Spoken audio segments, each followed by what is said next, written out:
men of God in this country and outside the country. So I know many of them have money. Why are you not teaching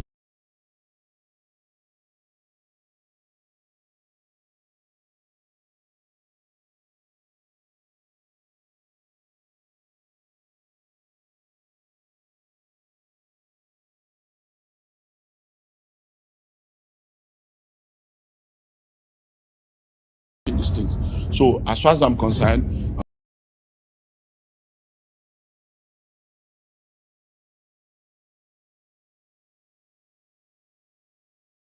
99, they were insulting us.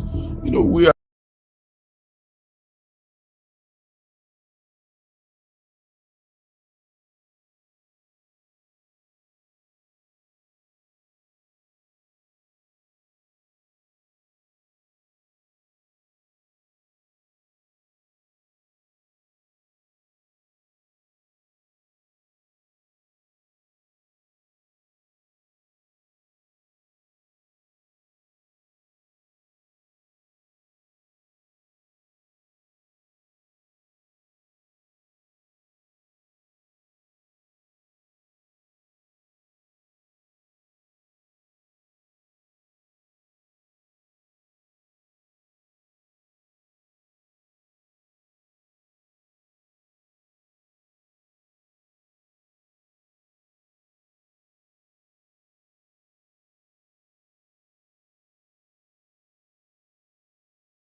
before all this social media.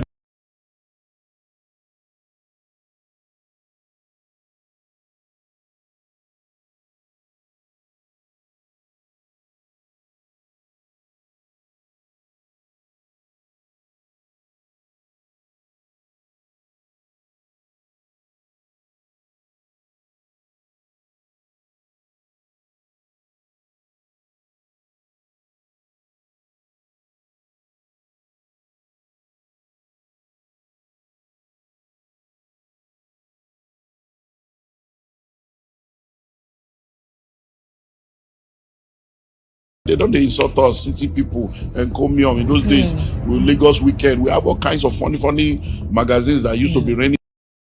I manage the investment of many men of God in this country and outside the country.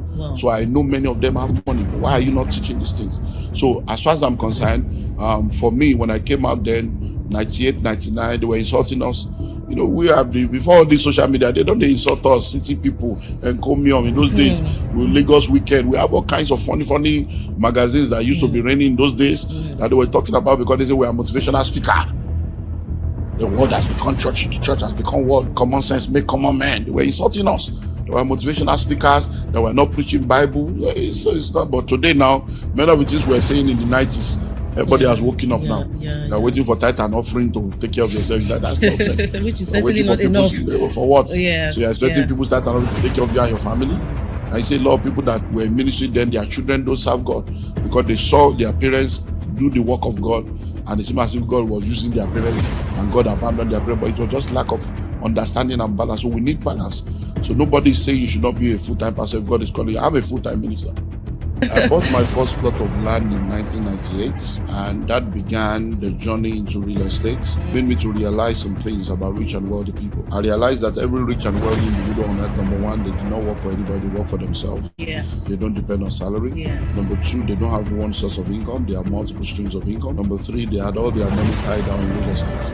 So I realized that there is no rich and wealthy man on earth that does not get involved in real estate. Then in 2001, I started my first estate development, which was 50 acres of land in Abuja. People think that everybody is doing real estate now because of the low barrier to entry. So you realize that the market, everybody is there, but people say the market is saturated. The market is not saturated, but the method are saturated. There was someone that came in there to try to learn about real estate, and from everything she learned, she realized that even our own business was a real estate business. Because every business is a real estate business. Yes. So she's into fishing. She has she sells fish, and this last year alone she's done about 5 billion. Oh my God. In 1 year. Oh my God. On fish alone. Yeah, on fish. I trusted a lot of people. They messed me up, and my business went through a major crisis that were over 8 billion in debt, and it took me. Does marrying wrong doom wealth creation?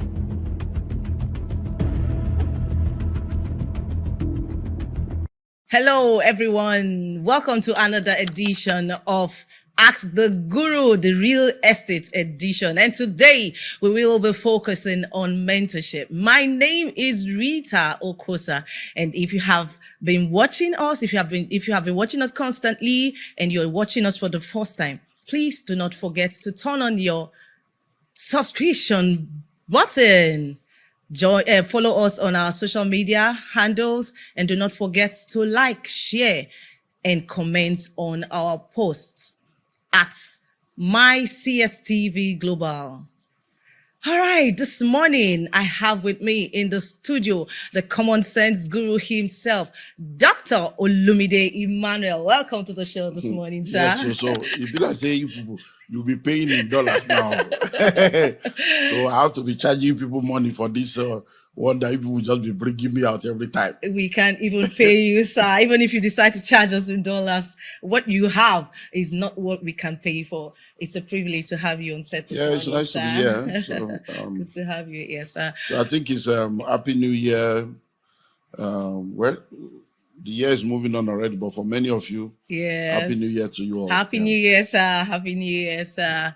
All right, today, sir, we want to be talking about mentorship. And then we know that you are the convener of the Billionaires Conclave. Today, we want you to talk to us. What's Billionaires Conclave all about? And of course, we are talking about mentorship. What do we stand to gain if we do have a mentor, and why should we always have a mentor in our lives, please? Okay, well, the Billionaires Conclave is a network of high net worth individuals, families, and organizations under my mentorship globally. And personally, I've benefited from mentorship because I believe, like I've said over and over again, that if you're going to be the best version of yourself and maximize your possibilities in life, there are three ships that you need. Yeah. Internship, apprenticeship, and mentorship. And so I've benefited from that. And I've also been privileged to have mentored a lot of people that have gone on to do well in different areas of life. So the Billionaires Conclave is just my mentorship platform, and we have members in 27 nations on about 5 or 6 continents now. And the mentorship cuts across different areas. So we have members from different industries, from different countries, from different sectors, and the mentorship covers all the different aspects of their lives, relationship, finance, leadership, their marriage, their spiritual life, every area. And it's been an amazing time. So mentorship is very important because a mentor is a guide. A mentor helps you to be able to gain speed in life. So mentors are very, very important because there are people that have achieved what you intend to achieve. There are people that have gone ahead of you that knows where the pitfalls are, and they can help give you a leverage. Because by the time you have a mentor, you're able to leverage on their experience, even on their mistakes, and you're able to move faster. And a wise man once said, if I've been able to see farther, it's because I stood on the shoulders of giants. So when you stand on the shoulders of other people, you're able to see farther. So mentorship is very important, and we all need mentors in different areas of life. So in whatever area of life, whatever sector you are in, if you want to become successful in that area, look for someone that can be a guide, an inspiration, and a mentor. Oh, that's nice. Thank you very much, sir. Okay, we know that you are the real estate mogul, and then we know that you are also a pastor. So I would like to ask you, sir, so what was the exact moment in 1997 when you realized that love and good intentions were not enough? Love and good intentions were not enough for wealth, and how did this pivot translate you from a struggling minister into a multi-million real estate mogul that you are today? Well, for many people know my story. For those that have followed me, in 1997, my life changed completely. Because many times I say to people that when you are young and single and you're married, there are a lot of things that you don't understand. There are a lot of things that, from your own point of view, they're just idealistic view of life. And I say to people that you can go around not having too much when you're not married, but don't ever try to be, married as a poor man. Because there's no romance without finance. Love is not enough in relationship. Yeah. And people think that, I love you, I love you, I love you. Well, if you think love is blind, marriage will open your eyes. And so when the woman tells you, I love you the way you are, it's a statement of faith. She's hoping that somewhere along the line, your story will change. Yeah. So for me, 1997 was that year when I began to look at the way things were going. As a result of the situations and circumstances around me, it was just not okay. And then 98, so between 97 and 98, I went through 8 months of an encounter that changed everything for me. I've come to realize that most of what we practice in this part of the world is religion, not Christianity. Christianity is not a religion, it's a relationship with your Creator. And when you practice Christianity as a religion, you're going to be a pawn in the hands of charlatans behind the pulpit. So I cried out to God in my frustration, and I said, God, I'm tired. I can't continue like this.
Of many men of God in this country and outside the country.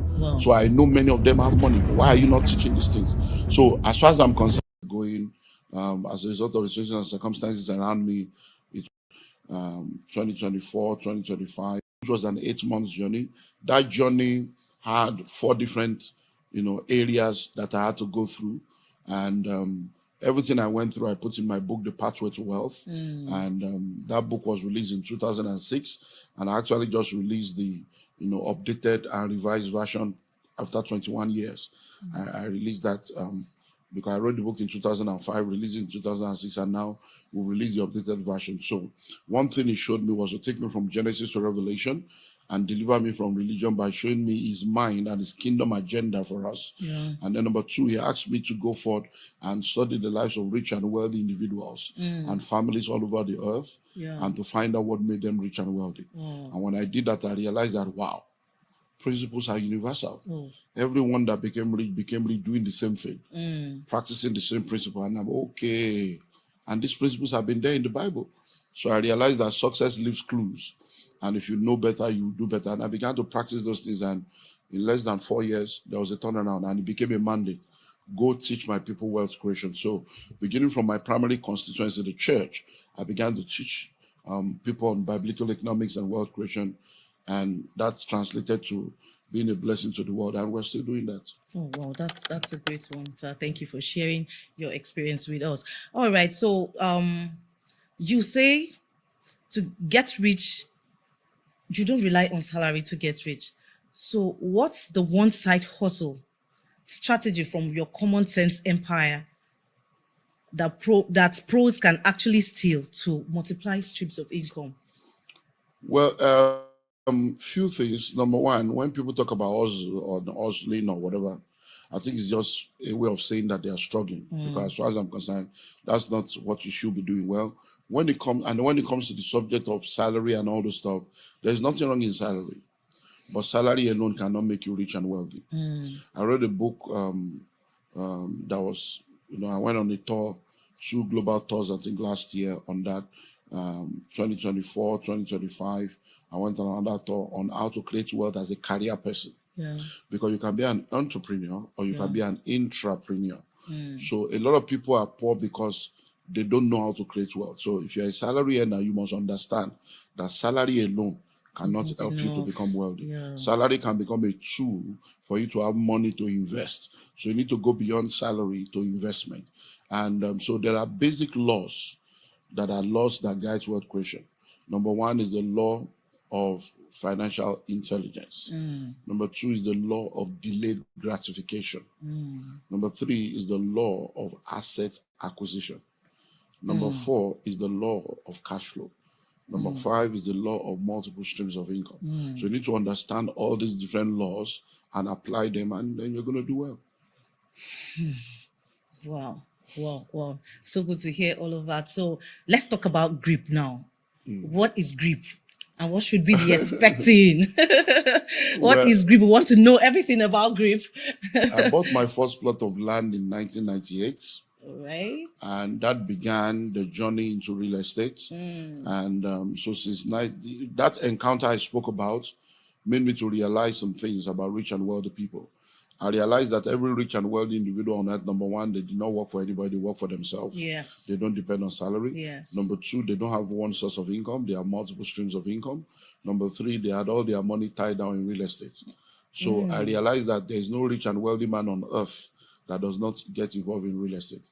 And I realized that real estate is the only vehicle of wealth creation that also doubles as a vehicle of wealth retention. So when you say somebody is rich, it's cash-based. When you say somebody is wealthy, it's asset-based. So all the wealthy people on earth, when you ask them now, how much are you worth? They are going to bring their assets, and real estate is the number 1 asset portfolio that many of them have. So I began to buy 1 plot, 2 plot, and little by little. Then in 2001, I started my first estate development, which was 50 acres of land in Ikorodu. And that began the journey into massive estate development. But I realized that going into real estate, at that time, 97, 98, 99, there were not many people doing what people are doing now. And we didn't have many mentors or many people to guide us, so I made a lot of mistakes. Starting that 50-acre estate in 2001, some of the mistakes I made then, 25 years later, I'm still paying for it. Wow. So when I realized those mistakes, I'm like, wow. There are many people that are doing this thing that will get into trouble. Yes. So by 2003, I started a mentorship platform that we call the 360-degree mentorship platform that has metamorphosed into the Billionaires Conclave. So I started mentoring people. Okay. So majority of the people in real estate today are people that I trained, mentored, or people that were influenced by me or by people that I've trained. And that's why a lot of the players today, they see me as a mentor and as a father. So one of the things I did was to begin to train people, to use my mistakes to tell them, look, you can't do it this way, this is the way, this is the mistake I made. And many of them started doing well. And I began to do those trainings regularly. So maybe like every 2 years, every 3 years. But at the point I stopped because I just felt, well, a lot of people know what to do now. Then in 2022, something amazing happened. I realized that majority of the people that I've trained from 2023 to that point for like 20 years, many of them have become major players. Many of them have also brought in, so the industry has become very massive. A lot of people were coming to the industry, but there were many things that were now becoming more dangerous than the mistake that we even made. And I saw the trend and the way things were going. I said, we need to sanitize this thing. The second aspect was the fact that a lot of people were playing locally, but they did not realize that they can play globally. And that there are many dimensions to real estate. So in 2022, I curated a brand new, real estate, masterclass, because what we normally call it was REEM, Real Estate Executive Master. So I created the Global Real Estate Executive Bootcamp. So that's what I'm going now, GREEB. That's Global nice. Real Estate Executive Bootcamp. So it's a 7 days fully resident. Yes, so another opportunity has come for you to be a landowner in Abuja. C of O, checked. R of O, checked. Approved layout, checked. Register survey, checked. Development, checked. Listen and listen well. The Genesis Estate Abuja is one of the hottest land you can ever be a part of right now. In Genesis Estate Abuja, we have almost 50 buildings that have already been developed that is awaiting you to come by and move in. And guess what? We've just signed an agreement to begin 500 housing units along with a government agency. So buying a land in Genesis Estate in Abuja is no more something you need to delay on. Genesis Estate is located behind Bingham University on the Yanya Kefi Express Road in Outer Balefi. All documents are intact, and with just 20 million naira, yes, you heard me right, with 20 million naira, you can own a plot of land within Genesis Estate. That 20 million covers for the land, it covers for your developmental levy, it covers for infrastructural due, it covers for all your documentation, no hidden fee, and guess what? We give you 90 days to make the payment. Only 70 plots available. Rush now and grab it. I'll see you in the new location. Events. Oh, wow. It has never happened anywhere in the world. Wow. Where people will camp in an hotel for 7 days. And all they are talking about is real estate. Wow. It has never happened. Wow. In fact, we're there. Sometimes we finish by 10 p.m., 11 wow. p.m. Even the 7 days was not enough. So it was an amazing time. So what I did was to bring all the major players so that people can share their own journey, their story, their uniqueness. And then we dealt with every aspect of real estate. It was $10,000 per person. 2023. Wow. Yeah, July 2020. And we had people from 14 different countries and people from all over Nigeria. It was a hugely, amazingly successful event. And my plan was to do it once and close. But immediately we're done, the people that came said, we have to do another one. Oh, wow. You have to do it again next year. I wow. said, it's not possible. Then people that missed it, I said, look, we didn't hear on time. We'd like to be a part of it. So since 2023, people have been asking for it, but I don't have that kind of time to sit down in one place for 7 days. My calendars are always like 2 years in advance, booked up. Like now, this is 2026 now. My calendar is booked up to the end of 2027 now. We're now looking at, we're towards the end of 2027, 2028 now in my calendar. So it's difficult. So I said, okay. So I looked at it, I started thinking about it, and that's how I said, okay, let's do it again in 2026. But the uniqueness of 2026 edition is that I have now curated 15 brand new masterclasses. Oh, wow. Yeah. Never done before. 15 brand new masterclasses. Because I realized that people think that everybody's in real estate now because of the low barrier to entry. So you realize that the market, everybody's there, but people say the market is saturated. The market is not saturated, but the methods are saturated. One of the things that came out of the 2023 edition is the fact that majority of the people that came into that room left there transformed. I can give you 3 examples. There's a group of people that came there as partners. The partnership broke immediately after that because they realized that they were not going in the same direction. There was someone that came in there to try to learn about real estate. And from everything she learned, she realized that even our own business was a real estate business. Because every business is a real estate business. Yes. So she's into fishing. She has she sells fish. And this last year alone, she's done about 5 billion. Oh my God. In 1 year. Oh my God. On fish alone. Yeah, on fish. Wow. And she came in there thinking that she wants to, by the 4th day, she came to say, Daddy, I'm not doing real estate again. Let me sit with my fish. The fish business is, I can now be building cold room. That is also real estate. Do you understand now? Yeah. And one of my guys also came in there. He was also into real estate. And by the time he can say, no, I'm not doing that real estate. All of you are doing. I'm going into hostels. And he started building those. It's going to be one of the speakers this year. So what I've done is I've curated 15 brand new masterclasses. So we have hostel masterclasses. Many people don't realize that building hostels, people don't even realize that there are many universities that have just been accredited that will be built within the next 3 years. Many people don't realize that over 75% of Nigerians are below the age of 35. 19 years is the median age for Nigeria. So we have about 55% of our population, young people that will still go to university. Yes. And they don't have hostels. So people don't know that there's billions to be made in that area. So we are having cinema master classes. When I was growing up, there was cinema everywhere. Now we have only few people in that field. Yes. And most of them are in the urban area. Yes. There are many states in Nigeria that don't even have any cinema. That's a massive multi-billion business. Farming. palm tree, farm resorts, farm estates is another massive area that people are not looking into. Yes. Cemetery. Everybody is a customer. So cemetery is another big multi-billion-dollar business that people are not looking into. Shopping malls and shopping complexes. People are not looking into that. Film village. People are not looking into that. So I've curated 15 brand new masterclasses that will be shared. That's never been shared before. It's a masterclass that people have never given attention to, and all those things. And then we are bringing all the major players.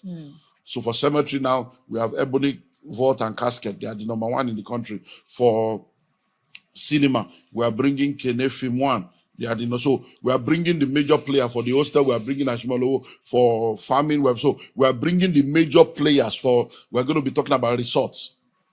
Setting up a resort. We are bringing my friend Paul Wanibe, Landmark Africa. Okay. So these are practitioners now coming to share the secrets with us.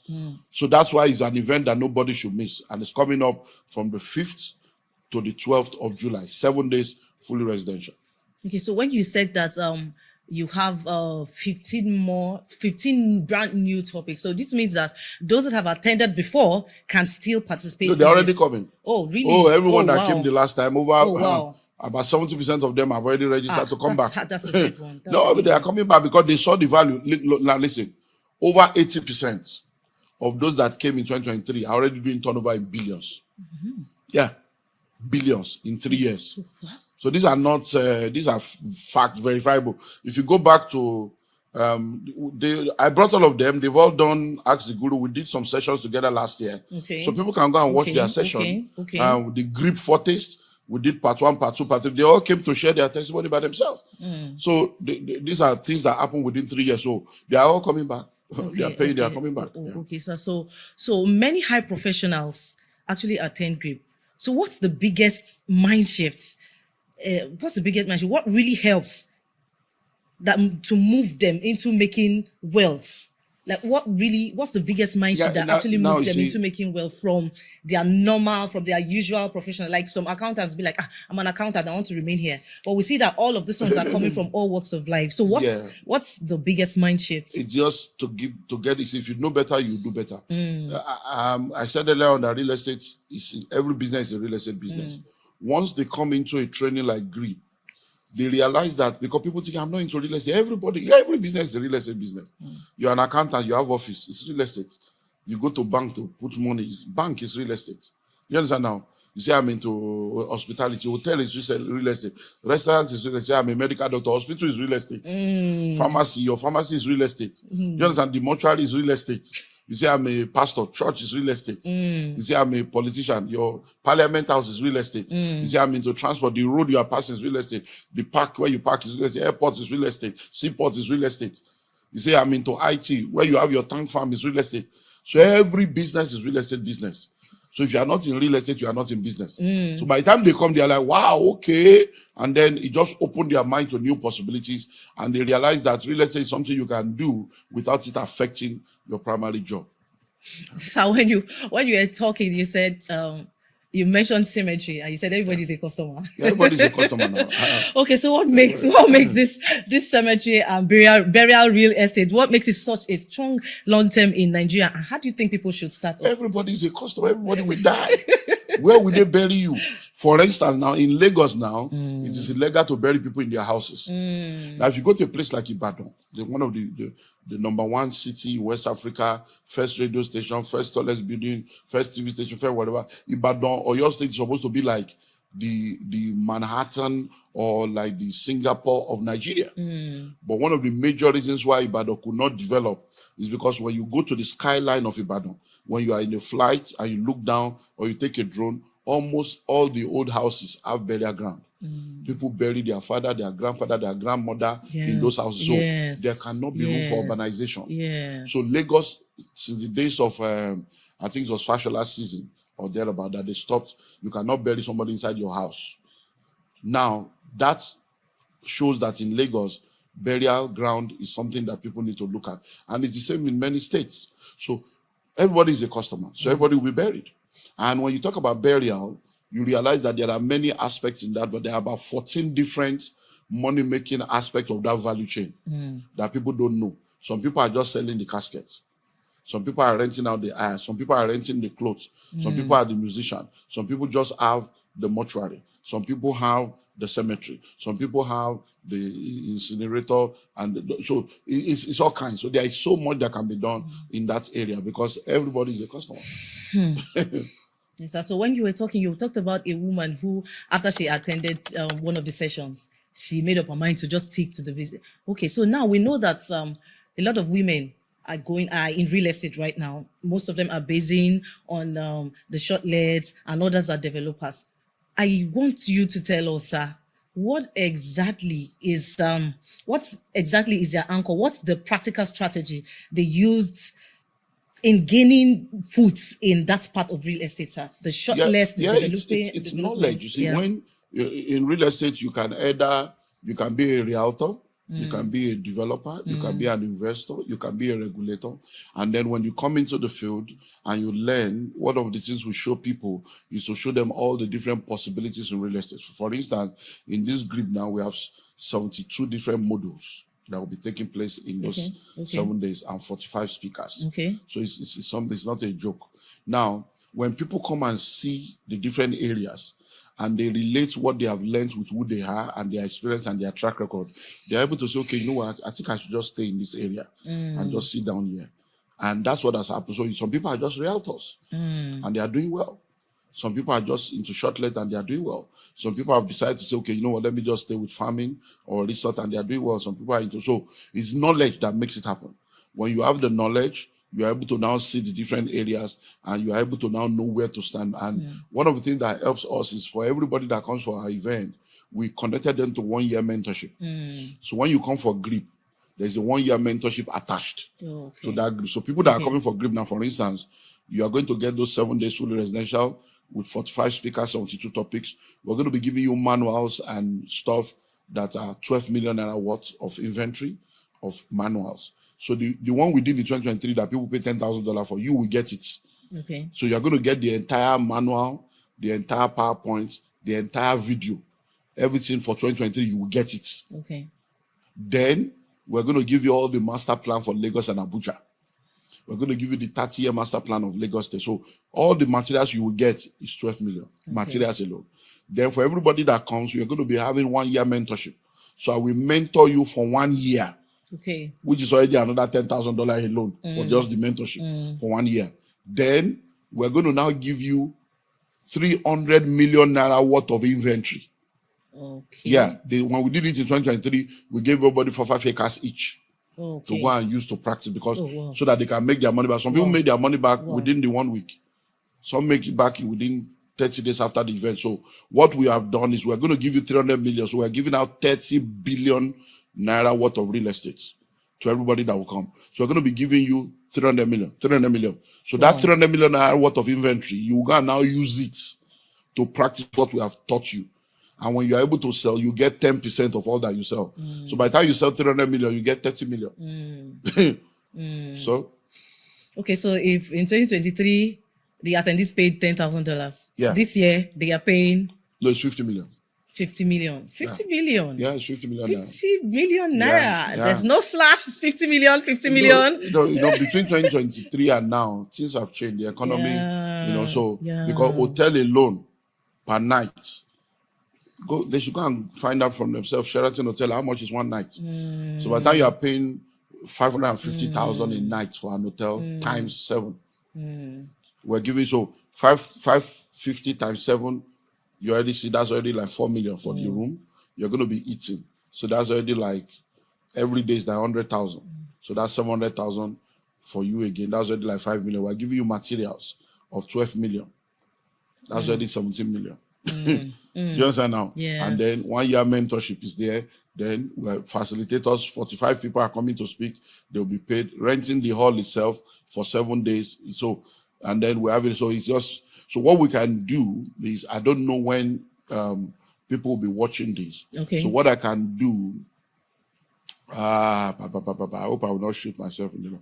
But what I can do is, we did 50% discount last year. Okay. Which closed on the 31st of December.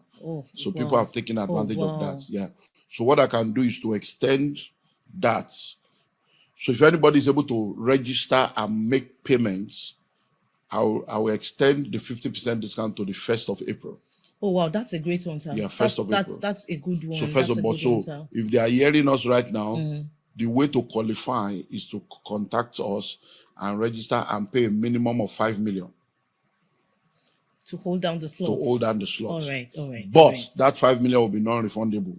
Not that you will now say you are no more. So if you are not able to pay the remaining, we'll just give you materials that will be worth that your 5 million. Because once you pay, we're going to lock down that slot. So if you pay 5 million before the 1st of April, then we'll reserve a slot for you. Then you have May, June to now look for the balance of 20 million. So you can do that. So if you pay in March, you pay in February, or you pay in March, just lock it down with 5 million. But the 5 million is non-refundable. Once you pay it, if you are not able to meet up, whatever you have paid, we'll just give you materials that will be worth what you have paid. Oh, okay, sir. So you mean that you can also advise Nigerians in the diaspora to attend? No, people, it's not a matter of advice. They are coming. We already have people that have registered. We have, off my head now, I know of 6 people coming from London. I know of 3 people coming from the US. I know of 3 people coming from Canada. I know of 2 people coming from one Hong Kong, one China, one Saudi Arabia. So already, I don't even know if I don't know when this will air. They may not even have a slot because I think we have less than 36 slots left. Oh, wow. Yeah, we have. It's gone already. Yeah, we are just looking for 100 people because we can't take more than 100 people. It's not a crowd thing. So it's 100 people. So we have just maybe because we have people coming from all over, and then the people that came last time, many of them are coming back already. So they are all the same. So we don't have that space like that. So it's not something you'll be thinking and planning. So anywhere you are in the world, you come. People are already coming. We'll pick you up at the airport. Someone is coming from the UK. About 6 people are coming from. One of them has said, "Look, I've never been to Nigeria for the past 23 years." So I said, "Don't worry, we'll pick you up." Somebody is coming from Ireland that has also never been to Nigeria since she left as a teenager. But they are all coming. We'll pick them up at the airport, take them to the Sheraton Hotel. From the hotel, we'll take them back to the airport, and they are gone. So people are coming from all over the world. So why do you think these people should actually come and invest in Nigeria and stay rather than going back to the abroad where they are coming from? No, they are coming for the event. Yes. Yeah, but they are not staying. They have their families there, but they are coming in there. But you see, there are investments in Nigeria that are making money for people. So we have a lot of investors all over the world. Like our palm tree now, we have people that invested in our palm tree. Our Madiba countryside, we have people so people invest with us, buy our lands, buy our houses, buy our product from all over the world. So we have customers all over Africa, Kenya, Cameroon, Tanzania, Mozambique, South Africa. We have London, America, Australia. We have customers all over. So people patronize us because of integrity and longevity. We've been there, and we have a good reputation and good brand here. You know, sir, sometimes when you speak, I just wonder, you're a pastor and you are so much into real estate. As a pastor of Calvary Bible Church, how do you balance the ministry aspect and the business without critics everywhere? No, the critics will always be there. That's not a problem. I remember 1998, religion has messed us up. In 1998, I was the PFN chairman in my area. I was the PFN chairman in 1998. And I remember sharing with them then, because I was talking to all this full-time ministry stuff. Because when we started out in the 80s, those were the conventional, religious teaching. Everybody forsake everything and focus on church and be doing full-time. And when I encountered God in 1998, I realized that all this is just nonsense, just religion. So I in 1998, I preached on what I call redefining full-time ministry. And I was telling them that full-time ministry is not foolishness, like many of the pastors are practicing. Yes. Full-time ministry means that once God calls you into ministry, ministry should become your primary assignment and primary focus, but not your only assignment. That you are in ministry does not mean you not focus on your wife or your children or focus on your parents or not that is no, but ministry should be your primary assignment, but not your only assignment. So what people have done is they forsake everything. They now focus ministry. They don't do marriage, they don't do children, they won't do school run, they won't take care of their wife, they won't help their family. They say they are pastor, they are doing full-time, and then it's just foolishness. So many of them are poor, hungry, wretched, and frustrated because many of the people that were teaching them about full-time. Yes, so another opportunity has come for you to be a landowner in Abuja. CFO, checked. R of O, checked. Approved layout, checked. Register survey, checked. Development, checked. Listing and listing well. The Genesis Estate Abuja is one of the hottest land you can ever be a part of right now. In Genesis Estate Abuja, we have almost 50 buildings that have already been developed that is awaiting you to come by and move in. And guess what? We've just signed an agreement to begin 500 housing units along with a government agency. So buying a land in Genesis Estate in Abuja is no more something you need to delay on. Genesis Estate is located behind Bingham University on the Yanya Kefi Express Road in Outer Balefi. All documents are intact, and with just 20 million naira, yes, you heard me right, with 20 million naira, you can own a plot of land within Genesis Estate. That 20 million covers for the land, it covers for your developmental levy, it covers for infrastructural due, it covers for all your documentation, no hidden fee, and guess what? We give you 90 days to make the payment. Only 70 plots available. Rush now and grab it. I'll see you in the new location. We're lying to them. Most of the fathers of faith that were teaching us full-time ministry in the 80s, many of them have businesses. They are billionaires. They write books. They sell the books. They make money. They have schools. The churches have schools. They have investment. They have all kinds of in gold, in stocks. I am a celebrity fund manager. I manage the investment of many men of God in this country and outside the country. So I know many of them have money, but why are you not teaching these things? So as far as I'm concerned, for me, when I came out then, 98, 99, they were insulting us. You know, we have before all this social media, they insult us, city people, and call me on. In those days, with Lagos Weekend, we have all kinds of funny magazines that used to be raining in those days that they were talking about because they say we are motivational speaker. The world has become churchy. The church has become worldly. Common sense make common man. They were insulting us. There were motivational speakers that were not preaching Bible. It's not. But today now, many of the things we were saying in the 90s, everybody has woken up now. They're waiting for tithe and offering to take care of yourself. That's nonsense. Which is certainly not enough. For what? Yes, so you're expecting people tithe and offering to take care of you and your family? I see a lot of people that were in ministry then, their children don't serve God because they saw their parents do the work of God. And it seemed as if God was using their parents and God abandoned their parents, but it was just lack of understanding and balance. So we need balance.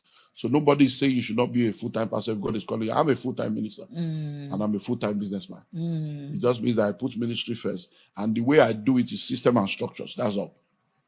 So in ministry, I put myself in a position of overseeing things. And then I delegate the things that needs to be delegated. And that's the same thing I do in business. So the things I can do that nobody else can do, I focus on that. The things I can do that others can also do, I delegate to them. The things I cannot do that others can do, I outsource it to them. And it's just that system and structure that I said, and it's just by the grace of God, it's helping us. Thank you very much, sir. So they say seminars claim that anyone can scale within 5 years in the business. But please tell us the brutal truth about 90% failure. And then the caucus, the inner caucus of conclave of the billionaires conclave. How do they really strive? Please tell us about it. Once you remember, there is no other inner caucus. The conclave is the conclave. Yes. You are the one that determines how far you want to go. Now, over 80% of businesses fail in the first 5 years. And a lot of businesses are not able to scale because people don't realize that there's a difference between technical skills and business skills. So people have technical skills. They have the ability to cook. They have the ability to sew clothes. But if you can cook and you start a restaurant, it doesn't mean you succeed. Because the ability to cook is a technical skill. Running a restaurant is business. So do you have the business skill? You may be able to sing and you are into show business. You know the show, but you know the business of the show. So what people need to know is to know business. And that's why we have Entrepreneurship Academy. So I put all these things together. We set up Entrepreneurship Academy in 2012. We raised over 12,000 entrepreneurs, and they are doing well. So people need to come and learn, come under mentorship. So that if you're a businessman, you learn how to scale, you know what to do. So we started with mentorship, we'll come back to mentorship again. Just come under mentorship, train, get knowledge, because if you know better, you will do better. Talking about entrepreneurship, I'm aware that you hosted an entrepreneurship training this year. So please tell us, sir, what's the controversy between this poverty mindset thing? Is poverty actually a mindset, or is it a choice? Please. Now, in the new book, Pathway to Wealth, I brought in 8 new chapters to add to the Pathway to Wealth that was done 21 years ago. Poverty is a spirit. Yeah. Poverty is a mindset. Yeah. Poverty is an habit. Mm.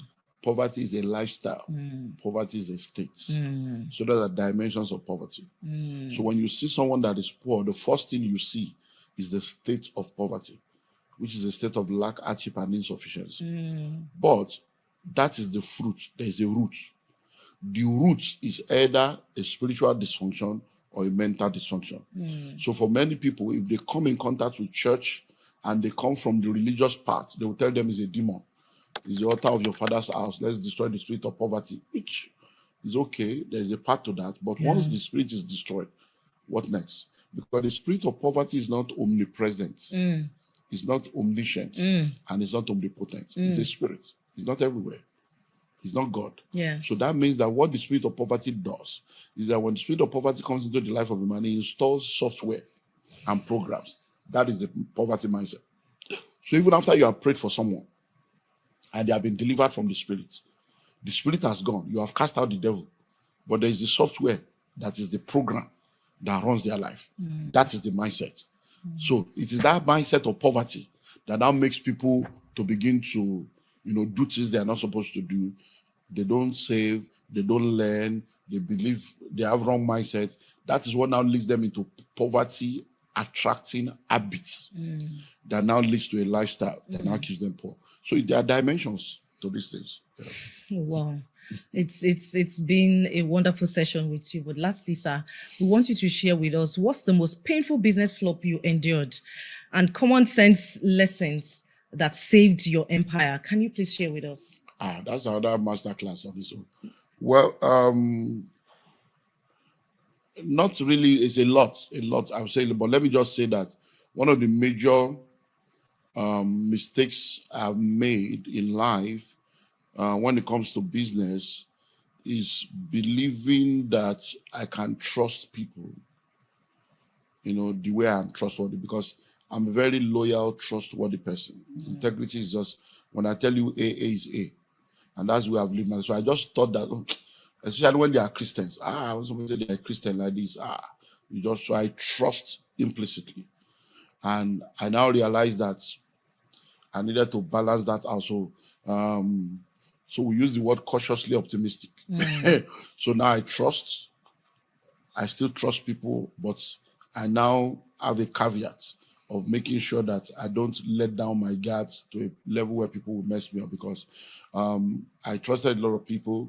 They messed me up, and my business went through a major crisis that were over 8 billion in debt, and it took me almost 10 years to come out of that debt. Oh, wow. Yeah.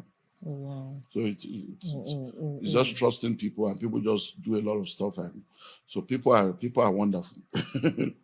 People are wonderful. Thank you very much, sir. So we know that you are a coach. You coach on wisdom and couples. Okay. Controversially, does marrying wrong doom wealth creation? I don't know where we say marry wrong. It depends, because even if you marry right, you can become wrong. And if you think you married wrong, you can become right. It's a function of the two of you being willing to make it work, because anybody can change when they have encounter with the truth. So I believe very strongly that when it comes to wealth creation, who you marry affects wealth. So if you study, when I was coming up, I've read many books, and when you do research, you realize that the fact that you have money does not mean you will succeed in marriage. There are billionaires that have divorced. So money does not equal to happiness or success in marriage, but the absence of it will definitely guarantee pain. So it's all a function of the fact that who you marry affects almost every area of your life. So if you marry the wrong person, it can affect you. Then you might need to now make a decision of choosing one or the other, because sometimes you may not have both, depending on the kind of person you get married to. All right, sir. Thank you very much, sir. So, sir, One last question. If the conclave I summit think you should is be a it? pastor because you have done last question like 4 times now. And as the pastor will say, finally, Because while you speak, a lot of things is still coming up, and there are questions that so many people would like to receive answers. Okay, so sir. Okay, finally, this time, if the conclave summit in 2025 was on disruption, is your legacy play with the speakers like Apostle Folorunsho Alakija? What's the one forbidden truth about building empire that the governments and gurus hide, and why reveal it now? There's nothing we are hiding. I don't know. People just have all this funny. It's because you are not ready to learn or you are not ready to pay. Because see, you don't see gold on the floor, diamonds on the floor. Do you understand? You don't see crude oil on the floor. You have to dig deep. So most of the time, it's not as if something is hidden. It's because you have to go for it. I can't go out now naked. So do you understand? I'm not hiding my nakedness. I'm covering my nakedness. Because you have to be qualified to see that. You have to be my wife. Do you understand? So that's the same way life is. So I cannot cast my pearls before swines. If somebody is a child, you don't give them the key to your car because they are a child. They cannot drive. So there are many things that you don't have, not because somebody is hiding it, but because you are not qualified for it. When the student is ready, the teacher will appear. So if you are ready to learn, you will go for the knowledge, you will go to the right place, you will do the right thing, and you pay the price for what you need. So that's the way it works. So it's not as if anybody's hiding anything. I'm not aware of anybody you have gone to ask and they say they can't answer you. They will tell you, if you want this, do this. And that's the thing. People just know you want everything for free. It doesn't work like that, because I've come to realize that when people don't pay, they don't pay attention. Yes. Time is really gone, but you see, the GREEB that we're talking about, one of the reasons why we have over 80% of them doing turnover in billions now is because they pay $10,000. There's no way you pay $10,000 for an event and you miss it. There's no way you pay $10,000 for an event and you not practice what they taught you. It's not possible. Yes. Except you are completely stupid. And you can't be stupid with $10,000. So will you come and pay 25 million or pay 50 million now and you say, I'm tired, I changed my mind, there was traffic? You will come.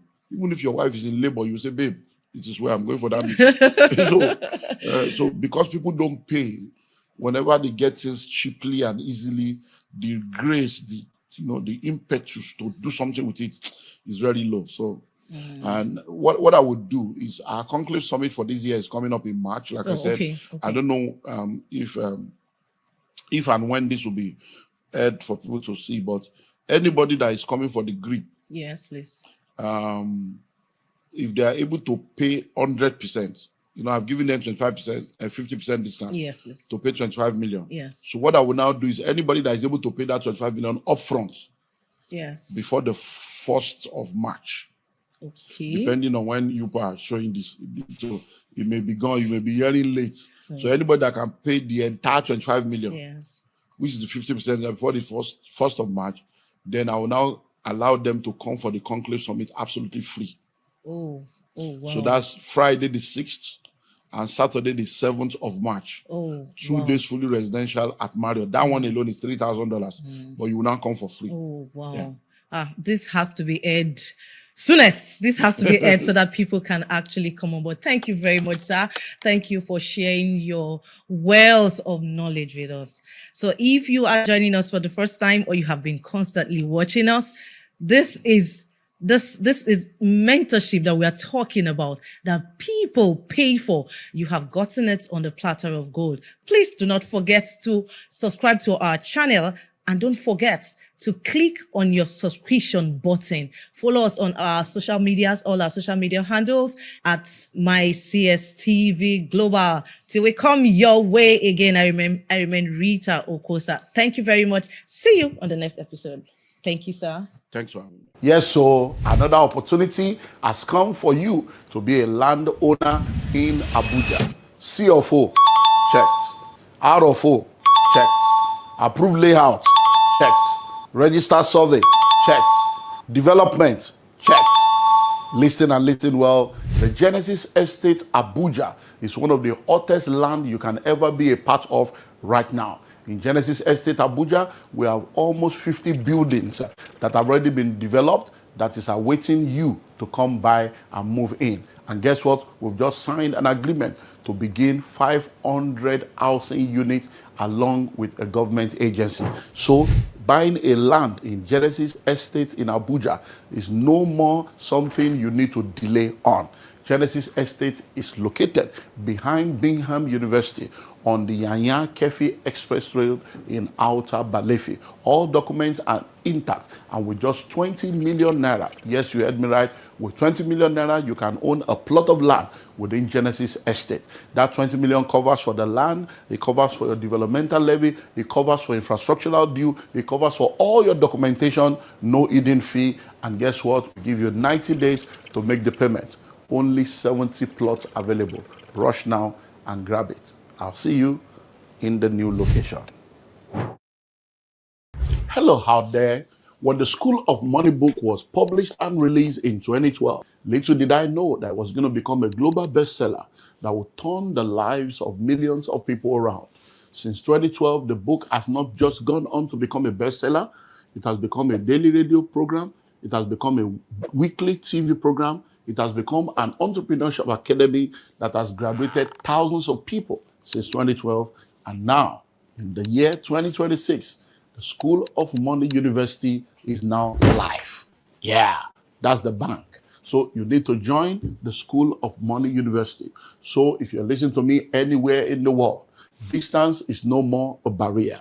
The School of Money University is a global virtual platform for anyone that wants to learn how to make, manage, and multiply their money. And it serves as a blueprint for raising a new breed of entrepreneurs. When you register and become a part of the School of Money University, you're going to enjoy access to everything I've written when it comes to wealth creation. All my products on wealth creation will be available to you. And then we have 50 studio mastered, studio recorded, specially curated modules on wealth creation. You cannot afford to miss this global opportunity. With just $100, you'll be a part of the School of Money University. You have access to all this, and then you're going to be connected to the global alumni platform so that together we'll win. If you want to go fast, go alone. But if you want to go far, go with others. So come on board the School of Money family and let's make wealth together.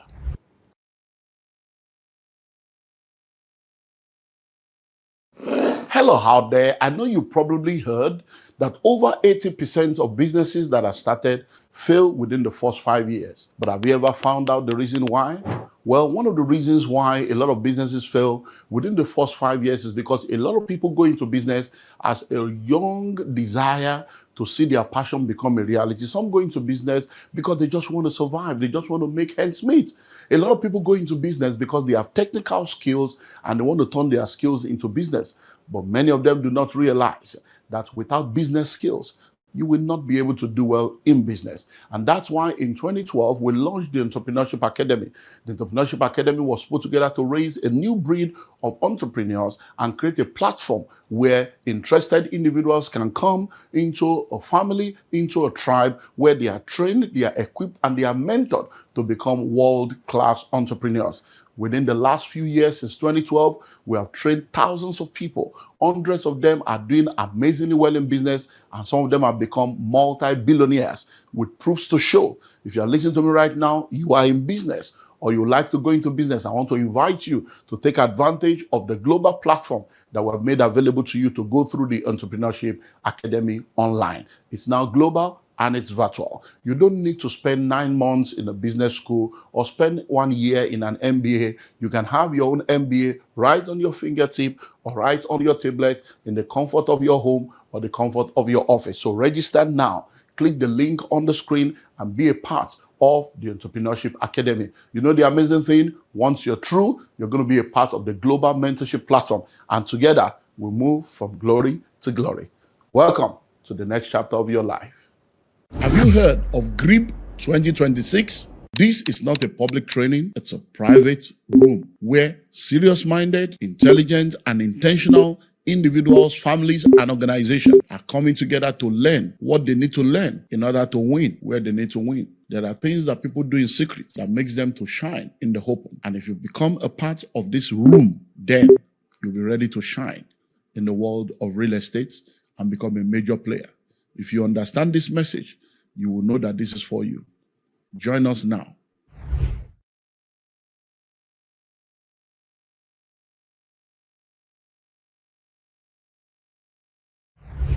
Happy birthday to me. Happy birthday to me. Happy birthday, happy birthday, happy birthday to me.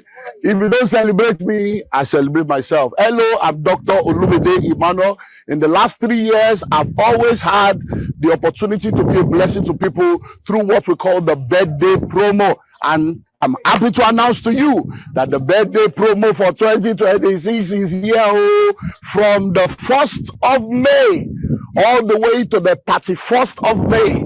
We are offering 50% discount on 2 of our locations. So if you want to be a part of this birthday promo, we have 55 plots in Madiba Countryside City, in Obafe Miwode local government. See the layout, see the gatehouse, work is going. So, and then in Genesis Estate in Abuja. Oh yeah, Abuja, see Abuja. Oh yes, so that's Abuja. We are offering 55 plots, also 50% discount. So here is 10 million, and instead of paying 10 million, you pay 5 million naira only. All inclusive. Oh, Abuja 20 million. Instead of 20 million, you pay what? You pay only 10 million. The money covers for the land, it covers for all your documentation, it covers for developmental levy, no hidden fee. And guess what? If you plug in between now and the 31st of May, we'll give you 90 days to make payment. One more. Madiba palm tree farm. We have added the palm tree farm to the promo. 6 million per acre, 15 million per hectare. That one, let's do 100 plots. Happy birthday. Oh yeah, plug it, clock it.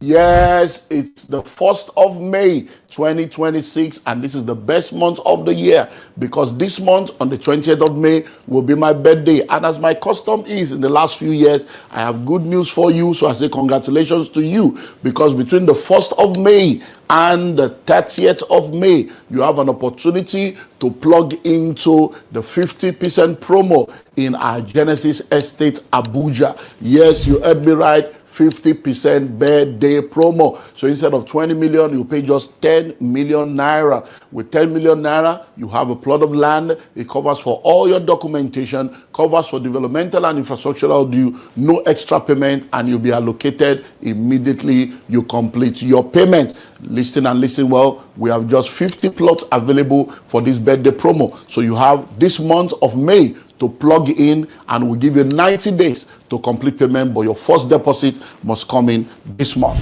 So Genesis Estate, Outer Balefi, behind Bingham University, you have no reason not to plug in. Congrats in advance.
We are in the model where we want to continue to explore the laws and the principles that we need to put in place in order for us to be able to succeed. So the 5th model is know and continue to apply all the laws and principles of success as at when needed. Know and continue to apply all the laws and principles of success as at when needed. So we have looked at different things with reference to success. But in order for you to then continue to go from one level of glory to another level of glory, there are laws and principles of success that you need to know and continue to apply as at when needed. You can't apply everything at the same time. You may not need to apply some of them at some point in time, but you need to know them so that when the time comes, you just pull them out and apply them as at when needed. Number 1, we said be yourself. Number 2, see right. Number 3, think right. Number 4, information. Number 5, positive confession. Number 6, right action. Number 7, persistence. Number 8, a fighting spirit. And number 9, risk taking. I think we stopped at number 9, right? Okay, so let's move to number 10. Right relationships. Right relationships. Number 10, right relationships. If you're going to become successful, you cannot succeed alone. You can't become successful alone. Even God needs human being. How much more human being? Hello? You cannot succeed alone. So if you're going to become successful, you need to understand that whatever God wants to do in your life, He will do through human vessels. So you don't need to know everybody, but there are people that matter to your matter. There are people you need to know. You don't need to be friends with everybody, but there are people that need to be in your life. Because in the world that we live in, there is nobody that goes up. People are brought up. When you were born, people brought you up. So is it in life. You have to be brought up.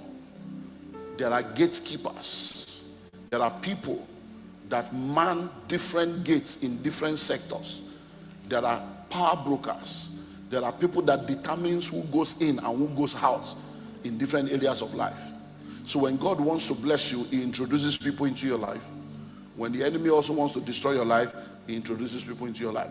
Because people will either take you up or bring you down, take you in or bring you out. So relationship is very, very important. It's therefore very, very important for you to be strategic and intentional about relationship building. Everybody say strategic and intentional about relationship building. When I hear some statements that people make, those statements are actually an indictment against you. Statement like, I don't trust anybody. Statement like, I don't have any friends. Something is wrong with you. It's just that nobody has told you before. Something is fundamentally wrong with you. For you to grow up through life, get to a matured level where you can make that statement. That means you are maybe like 12 years, 15 years, 17 years, 19 years, 20. You now say, I don't trust anybody. And you entered BRT. Was your cousin the driver?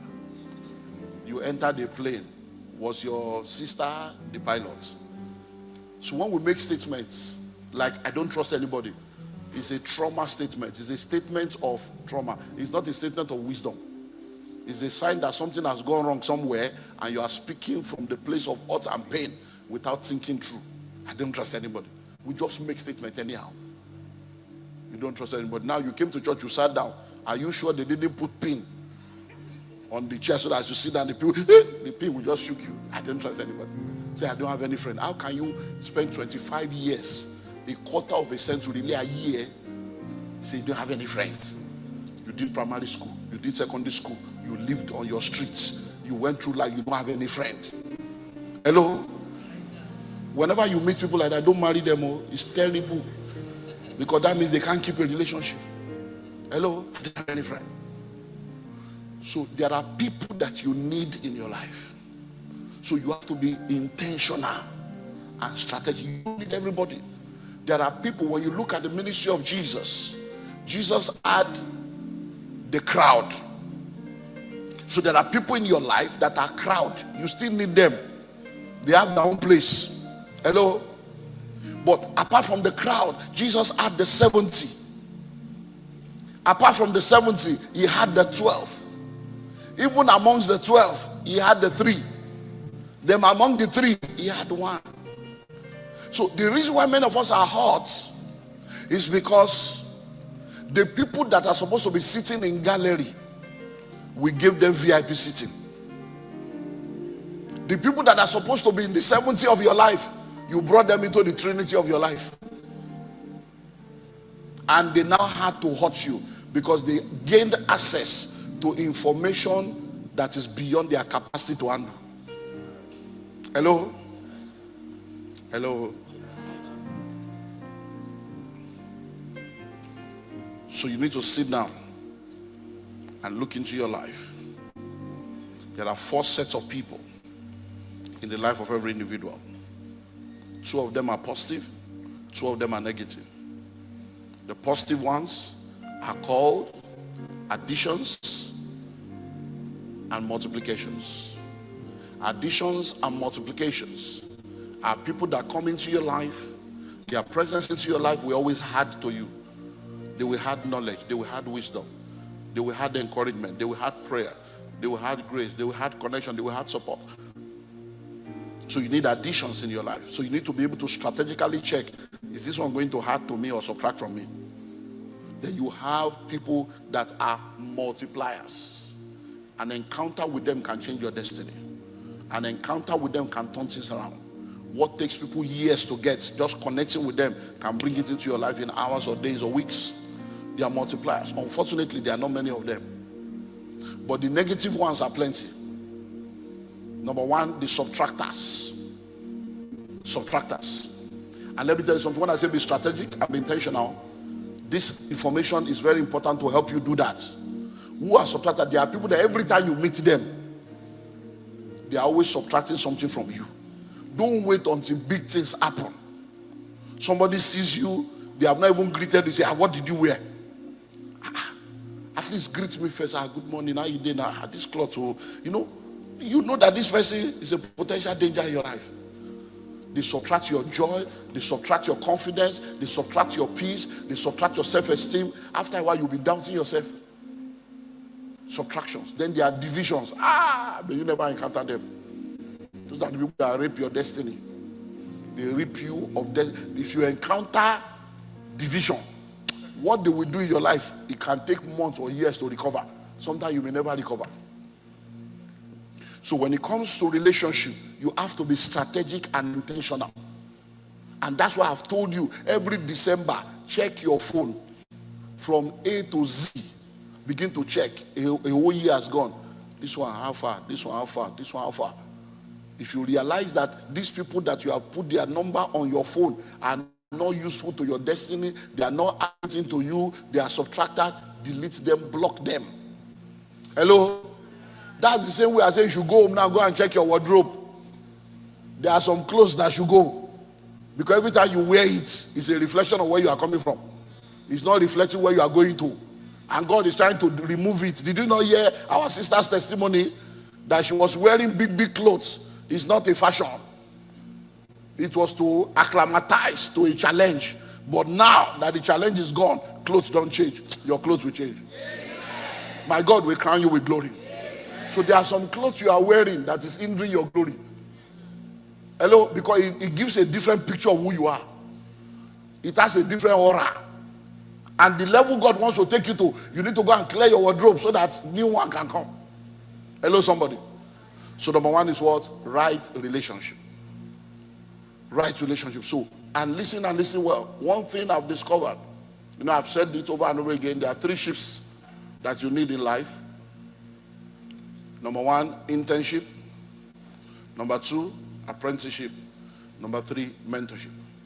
I've come to realize that one of the missing links in the life of a lot of people is lack of these shifts in their life, especially mentorship.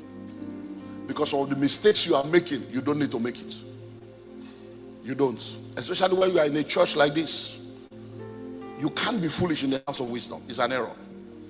You can't. Hello? But when you don't have mentors that can help you to carry the message and break it into practical instruction and practical steps, you may not have the ability to analytically break it down into practical steps.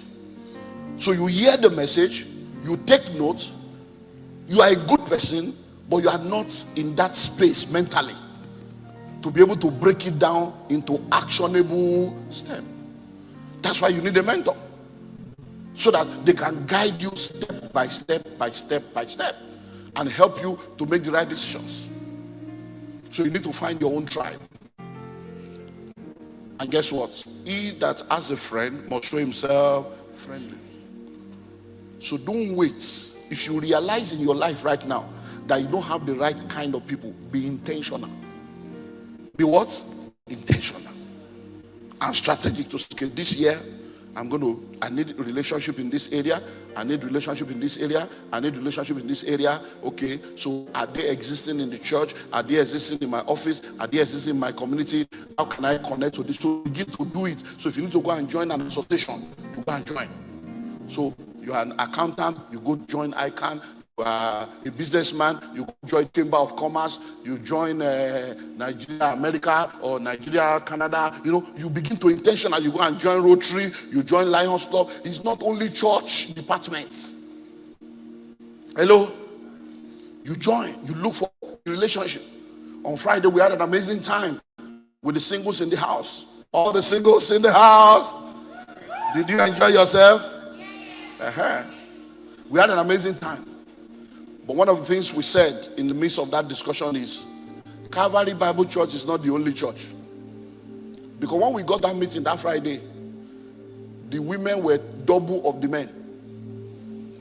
And women were correct babes. The guys, they see the struggle. So the thing no go work. Hello? So by the time you have correct babes, 33, 35 with money, and then you have a 29-year-old boy with trousers jumping. As he trying to balance, he no go walk. Hello? So we now have to say, look, listen, this is a church. But if you stay only in Calvary, you may not marry. Hello? So you need to go beyond Calvary. There are many churches in Lagos that are mega churches. Mega churches that have singles fellowship with correct people like you. Because sometimes familiarity breeds contempt. They don't see you finish. They don't value you because, I hope you know that when you live in the house for too long, you even know when the color will change. When they use towel, you not going to say the towel not dirty. I'm telling you, it's a newcomer that will now come and say, what's happening here? So some people have seen you since the days of teenage fellowship. They have seen you when you were born. They saw you when they did their baby dedication. They have seen you. Even when they want to marry you, their parents are saying, there are people like that can be in your family, but they are the enemy of your future. Hello? Because in their mind, they say that, because this church has entered 3 generations now. Now we have grandparents, parents, and children in the same church. So people have history of people in their mind, and some people will tie you back to your yesterday because they cannot see your tomorrow. So you don't need to leave the church, but you need to reposition yourself strategically and start going to singles fellowship in other mega churches. Hello? Yes. So I told them, I said, go and find out all the mega churches in Lagos. When is their singles fellowship? If it's once in a month, our own is once every quarter. If their own is once in a month, plan your calendar and begin to go out, because you are a Christian. You are not in nightclub. Yes, you are not in Christian club. How will you meet people? Is it inside BRT? Is it in your office where there's office politics? Is it in church when they don't see you finish? God is not wicked. Marriage is not difficult. It's wisdom that is lacking.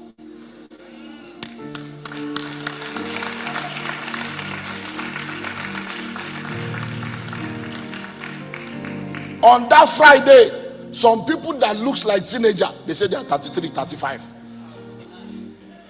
I know these women. I didn't talk about I don't know what verse of scripture you said that to. I don't want to talk about my age. The people who won't marry you go still say you be children church. Because many of the people we saw, they look very smallish, whereas they are not young. Some of them have baby face, but they are not a baby except a baby to their husband. Hello? I'm saying something. This is, I don't know that it will be, but you see, it's entering. Right relationship. So listen and listen well. Be wise. You cannot spend all your days in the same location with the same set of people that are not seeing your glory. People look at you, there's a mirror of your past in their brain that is a fog that cannot make them see. So you need to now go to a place where when they see you like this, ooh, people will see your glory immediately. Hello? Then you need to be intentional about your testimony. Someone say intentional. Many of you don't even know how to give testimony. So people don't know that your story has changed. Hello? They don't know. So once you move to another season of life, come and testify. So when you are gaining admission, you come. I just want to thank God I've gained admission to go and study law. When you graduate, you come back. I just want to thank God I've graduated. I'm going for youth service. There are guys that are watching. I'm eating Gino. You don't. The young are growing. Then when you come back from youth service and get a job, I just want to thank God I've gotten a job in a blue chip company. Oh, guys will click. Oh yeah, we're almost there now. Hello. When you buy your car, I just want to thank God I got my first car. It's male and female, though. Male and female, because we don't know who has car and who does not have car. So by the time you come back, I just want to thank God I went to the UK. I just got back. I was grateful. They gave me the visa. It's my first international trip. Okay, go global. Listen to me. This is what they call wisdom. So that's why you need mentor to give you practical steps. There are people that are watching. They don't know how to define you. And they can't just come up to you. At least give them the basic information that will help their faith. Hello? Because this year into next year, engagement, marriages, engagement, marriages, engagement, marriages. And then, let me stay here a little. One other thing that came out that was very predominant is Japa love. Many of our people are not married because there's one boy in Germany, somebody in Holland, Canada. Some people, after 9 years, they drop them. After 7 years, they drop them. After 5 years, they drop them. The guy go say, they go, he go return. Please, I beg you. What I say? I beg you. Any relationship you are in, and the person come and say, I'm traveling, end the relationship. Because you will end up like a transit passenger. You see, when you are on transit, when you leave Lagos now, say Lagos, Paris, New York, Air France. Or you do Lagos, London, New York, Virgin. Or you do Lagos, Qatar, New York, Qatar. Once you leave Lagos and you get to London, you can't come out of the airport because you are on transit. You cannot negotiate to buy land in London or buy house or get a job because you are on transit, because your focus is what? New York. So when you have a relationship and somebody said they are traveling, they will leave you here in Nigeria. The guy that told you he will send for you, he didn't lie. Oh. He planned to send for you because to the best of his knowledge, when he gets there, he will pick money on the streets and send for you. He has forgotten that what he has in his hand is visitor visa. That he is going there as an illegal immigrant. So he plans to send for you after 2 years old. But when he now land, he will now realize that the options are optioning. So option 1, file for asylum. By the time you now file for asylum, even to pay the lawyer, you will now begin to work. You will now discover that 1 month's rent is equal to 2-year rent in Nigeria. Then it begins to run. Before you know it, the focus of settling down becomes too powerful that your love is not strong enough to keep him to think about you. And then when he was with you, you were the big fish in a small river. By the time he now gets there, there are bigger fishes in a bigger river. more beautiful, more experienced, more educated, richer than you, more spiritual than you, that have been praying for God to bring their own husband. He will now meet them. The question then will be, what are you bringing to the table that will now make him to leave that one, when all he needs to tell you is, I'm sorry, it didn't work? It's just one statement and he's free. Why will he leave? Oh, why will he? I'm sorry, not me. I love you, boy. You can't work, baby. I wish. That's all. 9 years of your life is gone. I'm sorry, me. And then he moves on with his life. Then option 2 is arranged marriage. And Donald Trump is already destroyed that one now. So arranged marriage. You now say, no, we arrange. And then before you know it, they will arrange and damage you. So are you that cheap that you will submit your life to a man to go marry somebody else, divorce them, to come and carry you? Something is wrong. Something is fundamentally wrong. Hello? If you have to wait for a man for 4 years, 5 years, it means you don't have a destiny. It means what you are saying is that without that man, you cannot fulfill purpose. Hello? Because sometimes when people talk, if you don't think and decipher what they're talking, you will not see the foolishness in their statement. A lady went abroad and went online to say, God help me. Oh. Do you know that the guy I was supposed to marry is begging me for money? Thank God, oh, that I did not marry. If I had married him, I'll be tying rapper now. You are a stupid girl. Because what you are saying is your destiny is connected to that guy. That without him, so listen to it very well, oh, that if I had stayed with her, that means you were open on demand to come and solve your life problem. Because people talking like, are you okay? You almost married somebody, that means that, and the guy is asking for money you didn't give him, yet you think you can come and disgrace him online, as if you are the God that will determine his future. We are alive now, we will see. Because you are a refugee in another land now, you are better than somebody in Nigeria. Because you have data. Hello? No, you have data. Someone say relationship. So all this is abroad, is going to come. Hey, I beg you. Friday, years ago, come and see stories. Hello?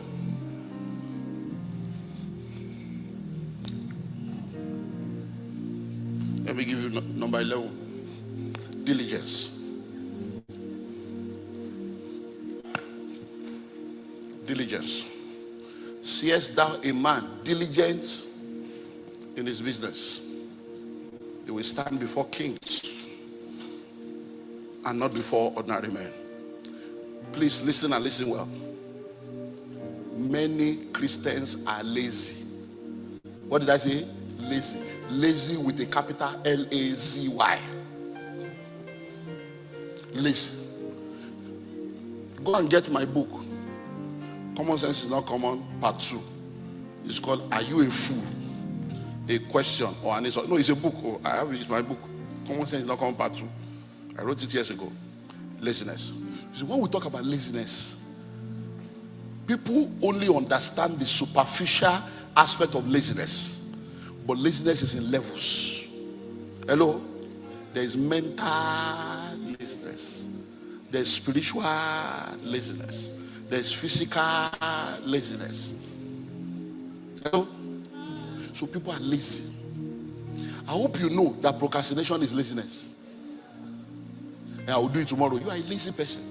I will write it later. I will apply later. I will collect the form later. It's laziness. So when we are talking of diligence, if you want to be successful, you have to be diligent. Because listen to me, do you know that even to count money, you need to be diligent? Even to count money. So that God even bless you now, you want to count the money. You will be diligent to count money. So if you want to become successful, be diligent. Wake up early, face your business, mind your business, put in everything. Because nothing just happens. If it's going to be, it's up to you. An object will remain stagnant until a force is applied. Be diligent. Procrastination is what? Laziness. Excuses, laziness. So, Pastor, you don't understand. You don't understand. You know, I come from a poor background. Shut up. Stop talking rubbish. We poor background. Do you know where other people came from? Once you clock 18, you are a background. You can no more use your background as an example. You came from a poor background, yet you are sleeping around. So your background could not stop you from immorality and fornication. Hello? The day you give birth to your first child, you have become an ancestor. Another ancestry has started from you. Another generation. How can you be so background? Which background will you want the background by now? You are the background of the children you have started giving birth to. A destiny is already coming into your life. Every decision you make now affects that girl, affects that boy, affects those children that you have brought to the world, and you are talking background. Eh? And where was my father when people were buying land? Why did my father not have money? You have entered though. Ọmọ tó ní bàbá òun la, ọmọ tó ní màmá òun olówó lọ́wọ́, ẹnu ẹlẹ́ kò sí. A child that says my father didn't make it, my mother didn't make it. You are already here. Your children, may your children not ask you that question. So where your ancestors has failed you, you cannot afford to fail your descendants. You are already an ancestor now. How can you have children? You are talking, you don't know the background I come from. Stop talking rubbish. Which background? You are born again. Stop talking that. So when you enter church, stop being an unserious Christian. Membership class you will not do, department you will not join. Get committed. This evangelism we are talking about, some of you will never join, no matter what they say. No matter what they say. When God call you, you won't answer. You are calling God, you are setting to answer. It's an amazing generation, and nobody's telling you the truth. People are rubbing your head in dishonor. They are rubbing your head in disgrace. They are massaging you to failure. Not this church, not this pastor. Hello? Whether you like it or not, we will force you to succeed. We will force you to make it. Whatever wants to hold you down, we will fight it and release you in the name of Jesus. So you need to be diligent. How can you be an hairdresser? At 11 o'clock, you have not opened shop. See, I slept late. I was watching season 1. What kind of human being are this? 11, this shop. And people have been coming. After a while, you will now say it's village people. They came by 9, you are not there. They came by 10, you are not there. How can you be selling food and you are opening by 9? To sell food by 4, you will have woken up to cook. By 6, you should be there for the morning session. As people are going to come up with a special morning recipe. Maybe it's just sandwich and coffee for morning people. What kind of thing is this? You think money will just come and fall on your lap? Laziness. You'll not be looking for one man of God to come and anoint you for prosperity. Stop, just do it yourself. Which prosperity? Can I anoint you to be a pilot? Anoint you for prosperity. How? As how? Hello? You are learning trade. You are coming late. You are learning, no. It's already a sign of how you will be when you now start your diligence. I want to say diligence. I want to say diligence. Wealth without work is ungodly. Anywhere you see people that are wealthy without working, they are crooks and criminals. That's what's happening in Nigeria. Jobless people have money because they went into politics. And that has created a satanic mindset for you to think you can make money without working. It's a lie. Those things are not, you know that after they leave the position, nobody remembers them anymore. They can't even maintain what they have made. So let me tell you about be diligent. Because God is diligent. Jesus Christ said, my Father worketh it at all, and I walk. Walk is not a curse. So walk while it is day, for the night cometh when no man can walk. Yes, so another opportunity has come for you to be a landowner in Abuja. C of O, checked. R of O, checked. Approved layout, checked. Register survey, checked. Development, checked. Listen and listen well. The Genesis Estate Abuja is one of the hottest land you can ever be a part of right now. In Genesis Estate Abuja, we have almost 50 buildings that have already been developed that is awaiting you to come by and move in. And guess what? We've just signed an agreement to begin 500 housing units along with a government agency. So buying a land in Genesis Estate in Abuja is no more something you need to delay on. Genesis Estate is located behind Bingham University on the Yanya Kefi Express Road in Outer Balefi. All documents are intact, and with just 20 million naira, yes, you heard me right, with 20 million naira, you can own a plot of land within Genesis Estate. That 20 million covers for the land, it covers for your developmental levy, it covers for infrastructural due, it covers for all your documentation, no hidden fee, and guess what? We give you 90 days to make the payment. Only 70 plots available. Rush now and grab it. I'll see you in the new location. Hello out there. When the School of Money book was published and released in 2012, little did I know that it was going to become a global bestseller that would turn the lives of millions of people around. Since 2012, the book has not just gone on to become a bestseller, it has become a daily radio program, it has become a weekly TV program, it has become an entrepreneurship academy that has graduated thousands of people since 2012. And now, in the year 2026, the School of Money University is now live. Yeah, that's the bank. So you need to join the School of Money University. So if you're listening to me anywhere in the world, distance is no more a barrier. The School of Money University is a global virtual platform for anyone that wants to learn how to make, manage, and multiply their money. And it serves as a blueprint for raising a new breed of entrepreneurs. When you register and become a part of the School of Money University, you're going to enjoy access to everything I've written when it comes to wealth creation. All my products on wealth creation will be available to you. And then we have 50 studio mastered, studio recorded, specially curated modules on wealth creation. You cannot afford to miss this global opportunity. With just $100, you'll be a part of the School of Money University. You have access to all this, and then you're going to be connected to the global alumni platform so that together we'll win. If you want to go fast, go alone. But if you want to go far, go with others. So come on board the School of Money family and let's make wealth together.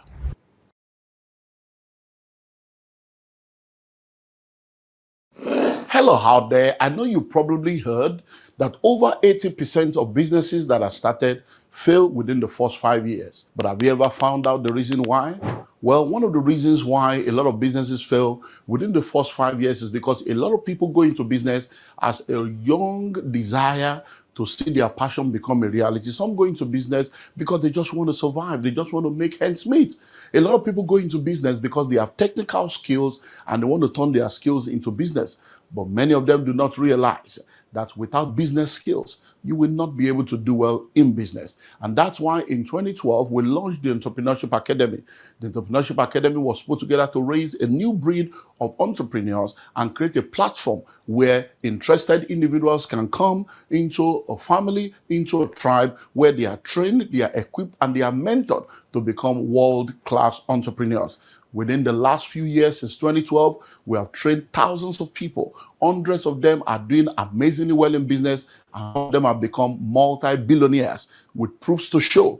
If you are listening to me right now, you are in business, or you like to go into business, I want to invite you to take advantage of the global platform that we have made available to you to go through the Entrepreneurship Academy online. It's now global and it's virtual. You don't need to spend 9 months in a business school or spend 1 year in an MBA. You can have your own MBA right on your fingertip or right on your tablet in the comfort of your home or the comfort of your office. So register now. Click the link on the screen and be a part of the Entrepreneurship Academy. You know the amazing thing, once you're through, you're going to be a part of the global mentorship platform, and together we'll move from glory to glory.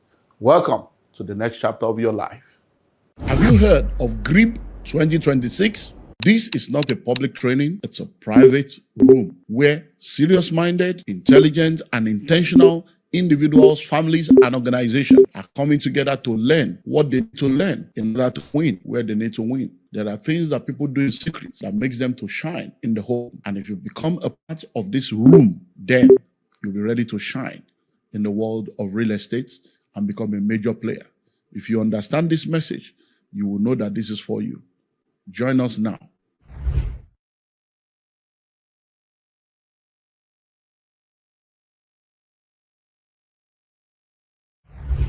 Happy birthday to me. Happy birthday to me. Happy birthday, happy birthday, happy birthday to me.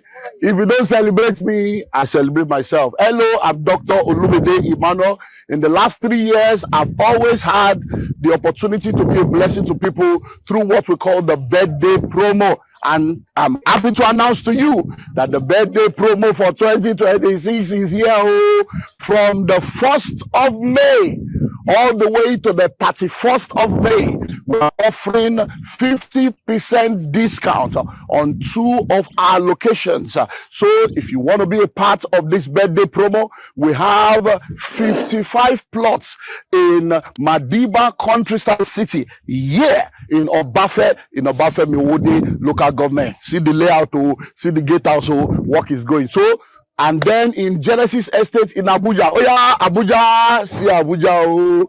Yes, so that's Abuja. We are offering 55 plots, also 50% discount. So here is 10 million, and instead of paying 10 million, you pay 5 million naira only.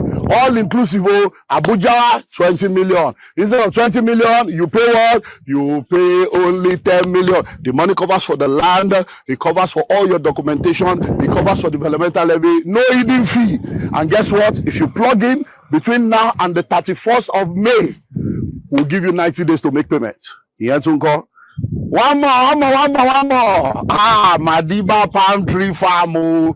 We have added the palm tree farm to the promo. 6 million per acre, 15 million per hectare. That one, let's do 100 plots. Happy birthday. Oh yeah, plug it, clock it.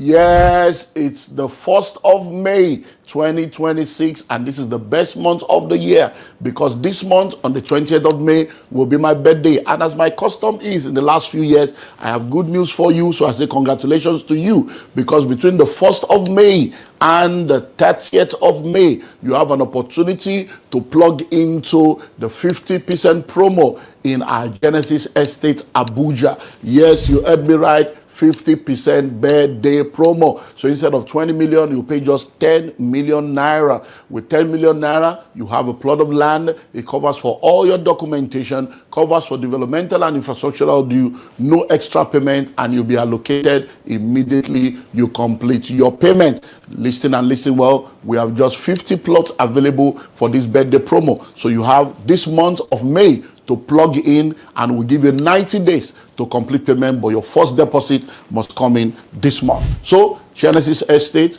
Outer Balefi, behind Bingham University, you have no reason not to plug in. Congrats in advance.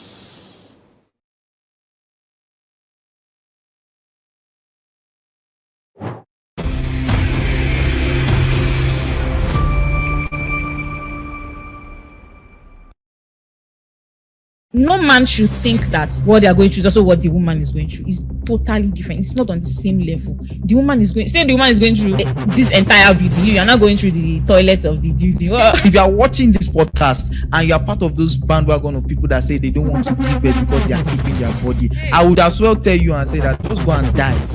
I've seen someone who said that she does not want to give birth to more than one child, and her reason is because of she cannot love her children equally. Now, to me, when I heard that, the moment we can take away our feeling and replace it with what is right, I think this world will be a better place. Ladies that say they don't want to give birth because of they want to keep their shape. See, there's nothing wrong. You are carrying childbearing and you are reducing it to making love, like to a sexual part. one part of it. Okay. A baby is going to be growing in your belly for 9 months, and don't even get me started on what happens after. What happens during, when you're giving birth? What happens after? There are some women that get pregnant, their body kills the pregnancy. But there are some ladies that when they love very deeply. There are some guys that when they love very deeply. No, you say you don't want to have children, but you want to have sex.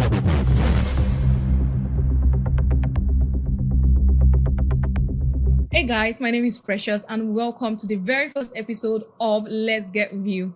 This podcast talks about honest conversation. We don't sugarcoat the truth. We talk real and raw. Without wasting much of our time, let's welcome our guests as they introduce themselves. Welcome, guys. Hi, Precious. Hi, everyone. My name is Usayo Patrick. Okay. I'm an entrepreneur. I run a digital agency called Value Add Digital, or VADI for short. And I'm so excited to be here. We're excited to have you here. All right. So, Precious, nice being on this podcast. My name is CJK. I'm into real estate. We help individuals and organizations get the best properties within Lagos and all over the country as one. And I'm also a gospel music minister, and I am a man who loves Jesus Christ. Oh, wow. Proud believer. So, without wasting much of our time, I would like to ask us questions around relationship, which is let's just start with the beginning of a relationship, what we know as talking stage, right? Personally to you, what do you think talking stage mean? Well, you would first understand that some of these things, social media gave them names, right? A few years ago, there was nothing like talking stage. I mean, it probably was, but it's not something we'll sit down to be discussing right now. And because of that, it becomes popularized and it becomes necessary to have them. Before, if you're talking, so my understanding of talking stage is having a friend that you talk to, and the friend say as a lady, you have a guy that you talk to all the time, and the guy has an intention, at the end of the length of the conversation is to ask you out or, something related. So that's what talking stage mean. And I feel that it is necessary. Like I said that it wasn't necessary before, but because it's available now, because it's well known now, it becomes necessary. I mean, you need to talk to somebody that you want to have a relationship with for a while so that you can know who they really are and know if they're the right fit for you. So talking stage is basically having an extended period of time where you talk to a love interest. Okay, Mr. CJK, what's your own opinion? Okay, so I would say two things. The first thing I would say is I would not want to pose a narrative that social media gave talking stage a name. And in as much as I believe that it was part of the vehicles that made it go viral and made that talking stage in quotes spread, I would like to say talking stage was originated from people's experience, past experiences. So let's go as far back as the 19th. There used to be this narrative there's a narrative about relationship that they had that was working for them. But you would agree with me that one of the things that comes with civilization is the fact that people's eyes tends to open. Do you understand? So, and a lot of persons have been in relationships whereby their values and their personalities never matched. So I think when people figured that the reason why they were entering into relationships undefined was due to there was never a time where they had time or they sat down to actually know themselves. Do you understand? Where they actually sat down to figure out why are we going into this relationship? Because it is said that when the purpose of a thing is not defined, they said abuse is inevitable. So for that narrative called talking stage, that for me, I feel is where that originated from. That's number one. So defining talking stage, I would say talking stage is that level whereby both parties to understand what it is they are trying to build. Relationship is not just the coming together of two individuals to just actually maybe waste or while away time, just like this generation calls it. Relationship is actually the coming together of two individuals coming together to make a better use of themselves, a better, to make, to create a better accommodating life for themselves. So you understand? So society itself needs relationship. And the reason why, not just romantically, anything, relationship in general, there's supposed to be something called talking stage, because, you know, when you are going into a relationship with someone, it is best you define the relationship so that one person don't get to give an energy that the other person cannot reciprocate. So when your relationship is properly defined, that way you can clearly have an understanding. So when both of you come together, you are not going to, it is rare when both parties have discussions as regarding what the relationship stands for. It is in rare occasions that you would find maybe there will be this misunderstanding, but that misunderstanding would be easy to resolve, because why? Both parties, they understand, okay, what this relationship is all about, the goal of this relationship. So that's talking stage for me. It's just like a platform where both persons come together. Okay, say we are not yet in this thing, but let's say this is why we are going into this thing. And I feel like if those kind of conversation are not had, mistake is inevitable. Yeah. Defined. Okay, thank you so much. Ms. Fisayo, you said something about during talking stage, you said something about now where two people get to know each other for a particular period of time. Now, my question is, you also answer, please. My question is, how long, like how many months do you think a person should know the other, the opposite gender, and this talking stage? How long before they enter a relationship? Okay, there's no defined period of time for it. I can't say 2 weeks. I can't say 3 months. I think it depends on both parties. It depends on what you want. It depends on where you see yourselves going. It depends on your commitment level. So, for example, it is not every talking stage that, it is not talking stages that lead to relationship doesn't necessarily mean that you get married, right? The length of the talking stage does not determine whether the relationship will last or not. Doesn't determine whether the marriage will last or not, right? This is somebody that you have never lived with. This is somebody that you don't know. You have different backgrounds. And when you start the relationship, you can get a lot of surprises. So there's no defined length of time, but if you have a purpose in mind, if you know the kind of man you want to be or the kind of woman you want to be with, if you have a goal for your relationship, if you know that, if you've given yourself, what's it called? If you've set mid-term goals, long-term goals, short-term goals, you can now determine from that how long you want your talking stage to be. For example, I don't see any reason why your talking stage is as long as 6 months. I don't see any reason why your talking stage is as long as 3-4 months, right? Except there can be exceptions. Maybe something happened, you try to resolve issues, or you lost contact for a short amount of time. Things like that would add up to the length of time. But if somebody's talking to you, if you meet a guy, if you meet a girl, you should already know if you want to carry on with this relationship. You should already know if you want to go into this relationship. And that would determine the length of time. There's a story that a friend of mine told me where he asked a lady out and she said that she was going to go think about it. And she came back a year later and said I'm ready. And I was like, I haven't forgotten that I asked you out. And the girl was really angry because he was in another relationship. And so he said that she was saying he didn't uphold his end of the bargain, right? So I'm like, what bargain? There was no conversation. There was no answer. The answer was, I'll go think about it. You're thinking about it should not be more than 1 to 3 weeks, right? If you want to pray, if you want to ask around, it can take that long, but really there's no defined length of time. Thank you, Ms. Fisayo. So CJK, what would you say concerning this? How many months do you think its talking stage should last? Okay, so I would like to approach it from this angle. So I believe we should learn to, give a definite definition to things. Okay. Now, why did I say that?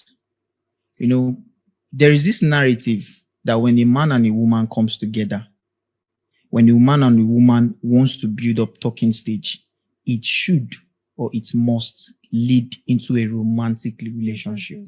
I think that's where we all get it wrong. That's where we get it wrong. And I believe that if that area can be trashed, if that area can be dealt with, I feel like we would have less relationships that break up, break out. Do you understand?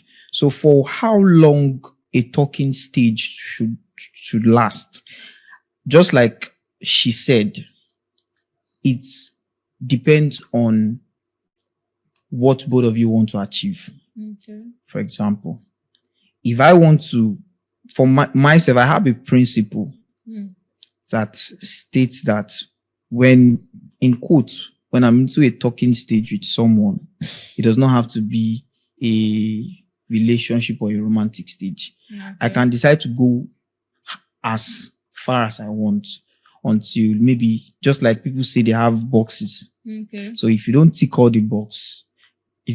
those boxes, I don't think that relation, people, I think, let me say this. Somebody may be in a talking stage with you.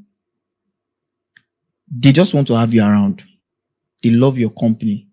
But they don't want anything romantic to exist between both of you. But because the person knows that if the person makes it clear to you that I don't want this, you will definitely either dissolve that relationship. And it could be due to the value you're adding to the person. The person wants to keep you around. And the person knows that your motive is so that this relationship will end up romantically. And the person has weighed you and said, okay, you are not someone I can go into a romantic relationship with, but I want your company. I like your company. I like to be in your company. Do you understand? So for how long a talking stage should be, it depends on both of you. What you want. Do you understand?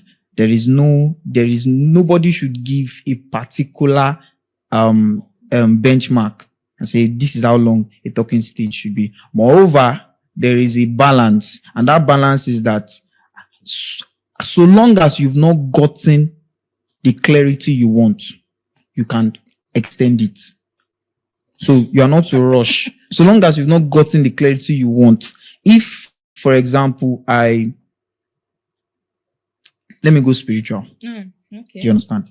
So spiritually, there are certain biblical standards that one must have before you can go into a relationship with the person. If you are someone who has a spiritual standard. Sorry, please, can you tell us what are those Okay, standards? so I give you an example.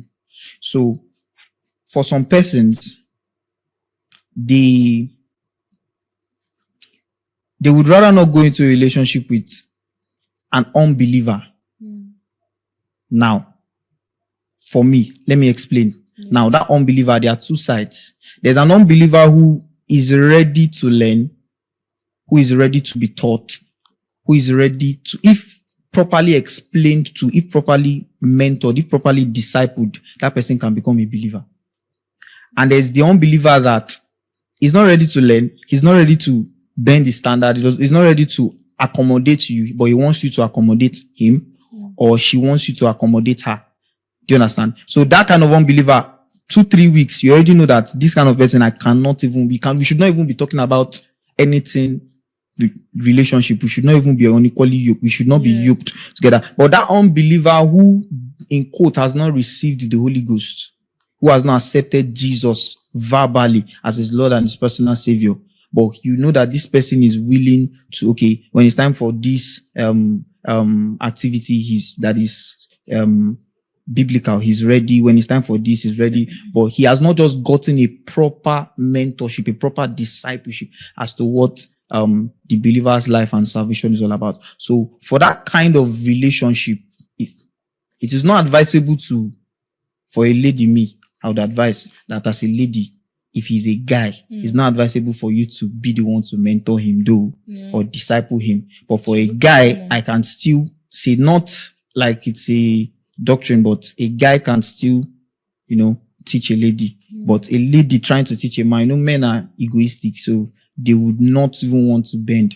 Do you get? So for that kind of relationship, using this context, I feel like you can take as much time as you want. But if you are somebody that you don't care, I disagree. Yeah. Okay. There's no let's have it. I have a few things that I disagree. Everything you said really makes a lot of sense. I love the spiritual angle, and it's right. I don't feel a lady should spiritually mentor a guy, but you said that it's not necessary for talking stages to go into turn out to be romantic relationships. But I feel that talking stages should either turn out to be romantic relationships or they don't. I don't see any reason why a talking stage should be because you want to keep me around. That's no longer a talking stage. That's just friendship between a man and a woman. There are some ladies that, me personally, generally, I think a lot of ladies will say that they love to have male friends than female friends. And I'm one of those people. I just love to be around guys, right? How they speak, how they think. I know guys that also love to have female friends. So I think that is friendship. If we are not talking about dating, ending up living together for the rest of our lives, then it should not be talking stage. And then you also talked about ticking boxes. I don't think that. I know because you're a guy, of course, you're a guy, so it is different for you. But for me, I don't think that you should be looking at ticking boxes because you can't find somebody that if you have like 20 boxes, so you now wait until the girl ticks all the 20 boxes, you now be doing talking stage, you now keep her waiting, you now be talking. You're already on serious, because why are you doing that? If you feel that this lady doesn't have what you really want, just gently let her know that, gently, there's a way you do it. You don't even have to tell her that I'm not interested in you again, or this cannot lead to a relationship. There's a way to just relax the conversation, relax the daily talking in the talking stage, and she will get it. But discarding her to look for somebody that ticks all your boxes or trying to tick all your boxes it doesn't make sense, because you want to keep her around. It doesn't make sense. And I think what guys now do is, if a lady doesn't tick their boxes, they want to mentor her, guide her, teach her, which is really a genuinely nice thing to do. But if she doesn't tick many of the boxes, you should let her go. Okay, instead of wasting and keep the friendship. Yeah. Right? If it is not going to lead to a romantic relationship, it's not a talking stage. You are talking because you need to know. And you said something the first time. You talked about how you need to talk so that you will know if this is really the person you want. I think that's what the talking stage is for, like you rightly said. But now saying that it doesn't have to lead to a romantic relationship, I really disagree with that. Nobody can waste my time like that, and I cannot waste anybody's time like that. So what do you have to say, Mr. CDK? Don't you think you waiting till she ticks all the boxes? Don't you think you are wasting her time? Or what do you have to say about what she said? Okay, so I would still say that she's right if she does not agree. Mm-hmm. Yeah, she's right if she does not agree. And I don't also have to agree also. Do you understand? But I'll say this, and I'll say this. She said, I quote her, that social media give these things a narrative. A name. And I am of the opinion that if something is wrong and it is generally accepted, it does not change the fact that that thing is still wrong. I say this to say this. When you call something a talking stage, no doubt, generally, societally, it is supposed to end up in a romantic relationship. Yeah. Now, and I ask this question. Who said, or where is it written that I cannot engage you? We cannot sit down to this. Hello out there. When the School of Money book was published and released in 2012, little did I know that it was going to become a global bestseller that would turn the lives of millions of people around. Since 2012, the book has not just gone on to become a bestseller, it has become a daily radio program, it has become a weekly TV program, it has become an Entrepreneurship Academy that has graduated thousands of people since 2012, and now, in the year 2026, the School of Money University is now live. Yeah, that's the bank. So you need to join the School of Money University. So if you're listening to me anywhere in the world, distance is no more a barrier. The School of Money University is a global virtual platform for anyone that wants to learn how to make, manage, and multiply their money. And it serves as a blueprint for raising a new breed of entrepreneurs. When you register and become a part of the School of Money University, you're going to enjoy access to everything I've written when it comes to wealth creation.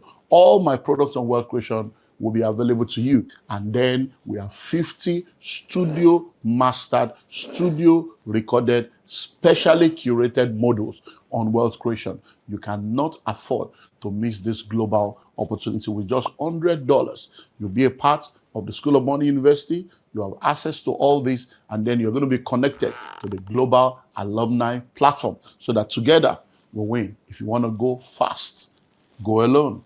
But if you want to go far, go with others. So come on board the School of Money family and let's make wealth together.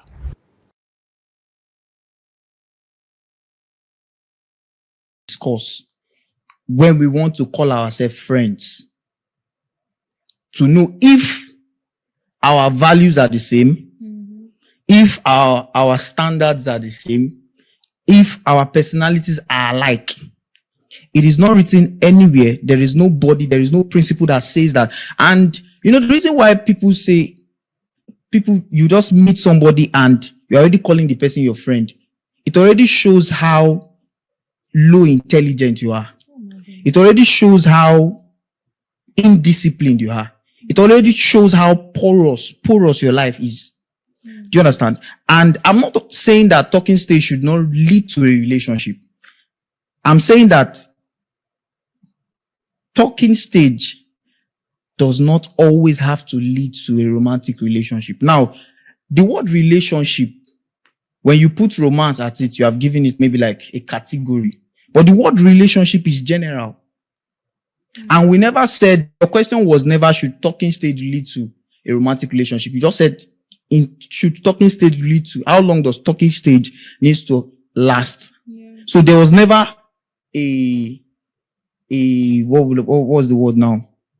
There was never a clear definition to what your question was. So I am of the opinion that if your talking stage is, if I meet a girl and my goal is to woo this lady, do you understand? I make it known to you. Straight up. Alpha, this is why I came. But I don't want us to rush things, because when we rush things, you get, I'm somebody that I take my time, because I know that relationship, anytime I go into any relationship with the mindset of forever. And I want to know that you have that same mind. Do you get? Okay. So that if that's why you want to extend the talking stage. No, I don't necessarily have to extend the talking stage. Okay. The talking stage does not necessarily, I'm not even of the opinion that any guy that should keep you on a talking stage above 3 months, you should already know that this guy is not serious. Do you understand? I'm only saying that you guys should, until you are cleared, because now you guys don't know each other. Yeah. You are not raised by the same parents. He has a different value. I have a different value. So if I can see that, okay, this person, I can cohabit with this person, 2 weeks, 3 weeks, but make sure you are, my emphasis is on make sure that you are clear. It does not necessarily, I'm not even in support of him ticking all your boxes, but just make sure that you, who is going to tell this person yes, or that you who is going to woo this person, to become your companion or to become your partner, make sure you are cleared, because the society we are today, nobody is paying attention to you. Even I have friends that I would, the moment my female friends goes into a relationship, I limit my conversation with you. I limit the amount of time spent together, because why? You are accountable to somebody now. Do you understand? So don't bring upon yourself a burden that you cannot be able to bear. That is my emphasis. A lot of ladies, a lot of women have gone into relationships. Oh, is this, is that? And only to find out that that guy was opposite, the lady was opposite of whom they expected. But you know, when you go into a relationship, most of the times, a lot of people are managing those they call boyfriends and girlfriends. And some guys now, what guys now do is that they'll keep you around while they are misbehaving with other people. Yes, they will keep you around. Yeah, ladies do that too. Yes, ladies do that too. So why waste my time? Why would I waste my time going after other people when I can as well take my time, get what I want, stay there, build, get married, do what I want? Now, I'm not saying that life would not throw its own challenges at you, but it's better that my dad used to say something that prepare for life, because life is always preparing for you. So prepare for life, because life is going to always prepare for you. So whether he ticks all your boxes, whether you are keeping him for long, just make sure you are clear, because nobody, and I repeat, there is nobody on this earth that cares about you. Even the guy you are going into a relationship with. He cannot love you. I don't think that's it. He cannot love you more than the way you should love yourself. So I feel like you should prioritize yourself first when going to a relationship. Now, when you guys now meet, then but make sure you're clear. That's not really an interesting outlook on life, right? Okay. And I totally get what you mean. Nobody's coming to save you. Nobody cares about you more than themselves, right? You are here now. We are friends, but that doesn't mean that I like you more than myself. Do you understand? But you still need to know that there are people that care about you regardless. Yeah, that's true. So if you are going to a relationship with someone, don't have the belief that the person doesn't care about you as much as. There are some ladies that when they love very deeply. There are some guys that when they love very deeply. That's true. So if you keep thinking that nobody loves you more than you love yourself, it affects the relationship. It affects your behavior in the relationship. It affects how you treat the person. And what I really want to now say is, so you said it is very important to be clear. That's so true, right? But that doesn't mean that you will still not see surprises in the relationship. That's definitely. But what if it took you 6 months to be clear? The person that you now got cleared about is not like, I cannot wait again. Which is why it has to be clear. And because of your clearing, people are leaving. Ladies are leaving or guys are leaving because why is it taking so long? Okay. So that's why I said that I don't think that's an important, is a good outlook about life. If you clarity does not need to take that long. Yeah. Especially in relationship. You already know the kind of person you are. Okay, this is who I am. I love my privacy. I'm an introvert. I love to take my time before I make decisions. So you're looking for somebody that will complement that for you. If you meet somebody that is the opposite, sometimes the opposite of that person can even work for this kind of person that you are. Sometimes it's the exact same person that works for you. But you will know in the conversations, you will know in your interactions, right? But your clarity should not take so long that they're now, you understand what I mean? People are now leaving and you keep restarting talking stage, you keep restarting friendship, you keep restarting relationships up and down. If you already know who you are and you already know what you want, when you see what you want, you know. You know. Even if the person at the beginning of the talking stage is not really into it, is not really all that. But you know that this person has the characters you want, this person has the traits you want. And some guys even are nice enough to help ladies discover themselves, that part of themselves, right? There's some guys that they will meet a lady who is uncultured, a lady who is rude, a lady who, and they can identify that, okay, she's dealing with trauma, and they help her get better. Do you understand? Because you yourself know what you want, and you have seen it in this lady, and you know that this is what this lady needs so that we can work well. I think that's all you need. Okay, thank you so much. So we're going to delve deeper now. Our. So we're not this We're deep. leaving. No, we are leaving talking stage now. We want to enter. So there's this question I'm meaning to ask, but I'm just going to ask the question first, then I'm going to ask you other questions. Does living a relationship for peace makes you selfish or responsible? Now, before you answer that question, I just want to know: do you guys have an ex? I do. Do you have an ex? Mr. CJK, do you have an ex? Is gaslighting. Gaslighting. Okay, no. You have an ex. I should. You say you should. Oh my God, damn it, you forgot about that first. That's really bad. I should. So, why did you guys break up? Okay. Why did I break up with my ex? Well, the relationship started really nice, right? I didn't want the relationship because of peculiar differences. I didn't want the relationship, but he was very consistent, you understand? And he was doing some things that I considered very nice, like very kind, kindness, always. So I said, oh yeah, let's give it a shot. Let's see where it goes. And I did. And it went on like that. But after a while, thank God that we spent that length of time in the relationship. How many we were years? able to, it was a year. Okay. So we were able to see differences. So I don't like men that are too emotional. Men that are too emotional, like I called you didn't pick, it's all over the place. He cannot eat, he cannot sleep. So I like men that are concerned, right? So there's a balance. There's those are too emotional, those that are not emotional at all. That one is very bad. But those that they know how to, they have emotions, but they are keeping it in check. So they've called you many times, you have not picked. They did not call your mother, they did not call your daddy, they did not call your pastor, they did not call your friends. They've left you messages just so when you come back online, you can see that they've called. That's how I like it to be. So, but the person I was with was pretty emotional, and he told me that his emotion, this is how he is. And I thought I could manage, but after a while, after a long time, I thought I was too much. It was really too much. And there were other things apart from that. There were a lot of there was this, so something happened in his family and he had to take charge of things. But it really affected us because I wanted us to focus on the journey, focus on the future. But he was held back by family, held back by duties and stuff like that. So it wasn't really going very well. It wasn't going that the well. communication was now less or less. My ex was.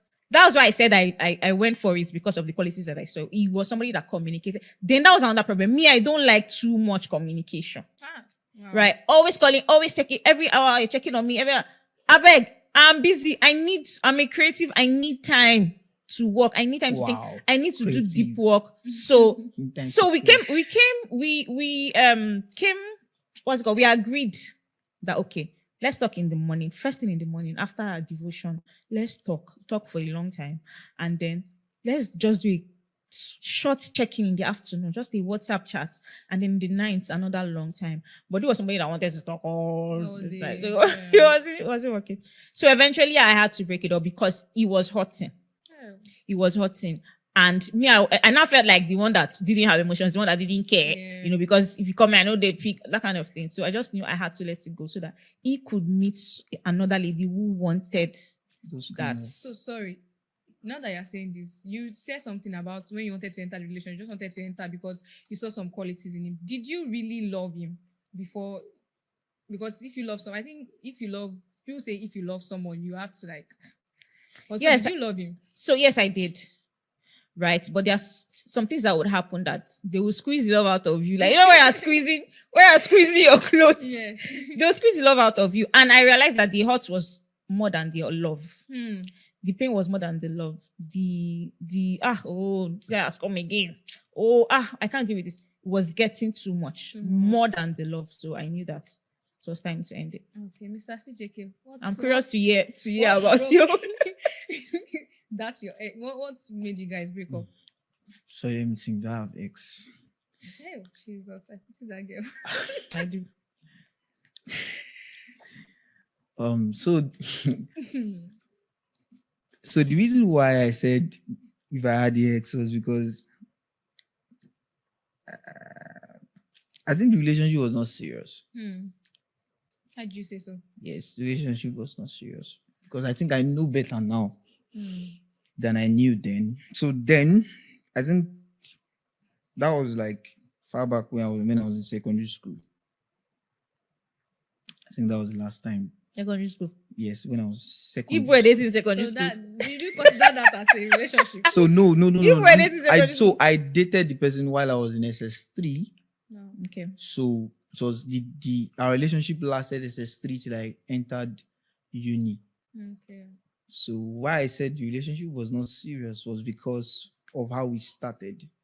So that's another story for another time. So the question, or the main question I want you guys to answer is: does living a relationship for peace makes you selfish or responsible? Okay. So I would answer two ways. Number one, it is best to live when you find out that it is draining. So communication is meant to do two things. It's meant to impact you as well as it is impacting the other person. Number one. And number two, communication is supposed to be both sides. So one person should not be giving more than the other person. Yeah. Yes. And I feel like when something is imbalanced, if both of you have not come to the agreement whereby you are now saying, okay, this thing is imbalanced, let's try and make it balanced, it cannot work. So I think in that situation, it is best to leave because of peace. Let's just peace. So it does not make you selfish. So it doesn't make you selfish in that situation. Now, there's another scenario whereby this is what is trending now in my generation, where I can be in a relationship I can go into a relationship with a girl for a particular selfish reason. Once I get that reason, check out. So, for example, I would just be raw since we are on Let's Get Real podcast. Yes, be raw. Okay, so I had this friend of mine while I was in school. That's uni. So this guy, he was a believer in quotes. And this guy is always, he always has this adventure in his head that when I would date, when I would go into a relationship. And I was a very serious-minded person. Although not serious, but I was, there are some conversations I don't have. Yeah. There are some things I don't dabble into. Not because I don't want, not because I can't, but because I don't want to. So when the guy is around me, he's always telling me, it's not do my babe, when I do my babe. So unknowingly to us that the guy was dating. And he was dating the girl because the girl parent has money. Do you understand? Yeah. So I did not even know until I was maybe 400 level.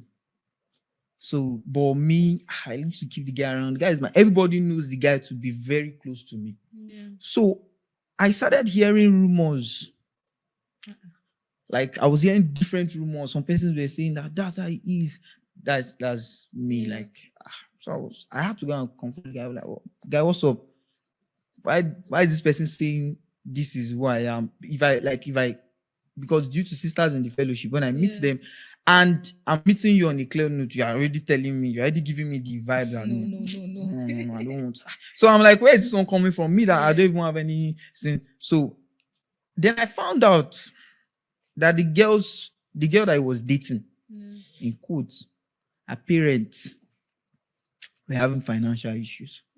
And the house I was living in currently then, it was the girl that was paying for it. So when the girl could no longer keep up with the payments, he broke up. So now, from this scenario, I think and I know, because I told him that guy is selfish. Do you understand? So yes, that in that kind of context, I feel like him leaving that relationship is him being selfish. So I don't want to say anything further than that. Okay. Thank you. Thank you, Mr. So, Miss Fisayo, what's your let's Okay. hear? I believe that live a relationship for peace, Okay. because of peace. And if you do that, you are being responsible. You're not being selfish. I recently watched a sermon, and a popular Nigerian pastor who is a marriage counselor said something that was very shocking. He said that marriage is not, that's married, when you're married, is not a place where you experience peace.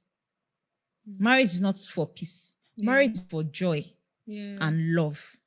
So because a peaceful marriage, a man and a woman might not talk for 6 months, for 7 months, and they are both experiencing peace, and they are married, and they're living together, eating on the same table, sleeping on the same bed, and they are not talking to each other. And that, he said, that's peace. But there's no joy there, and there's no love there.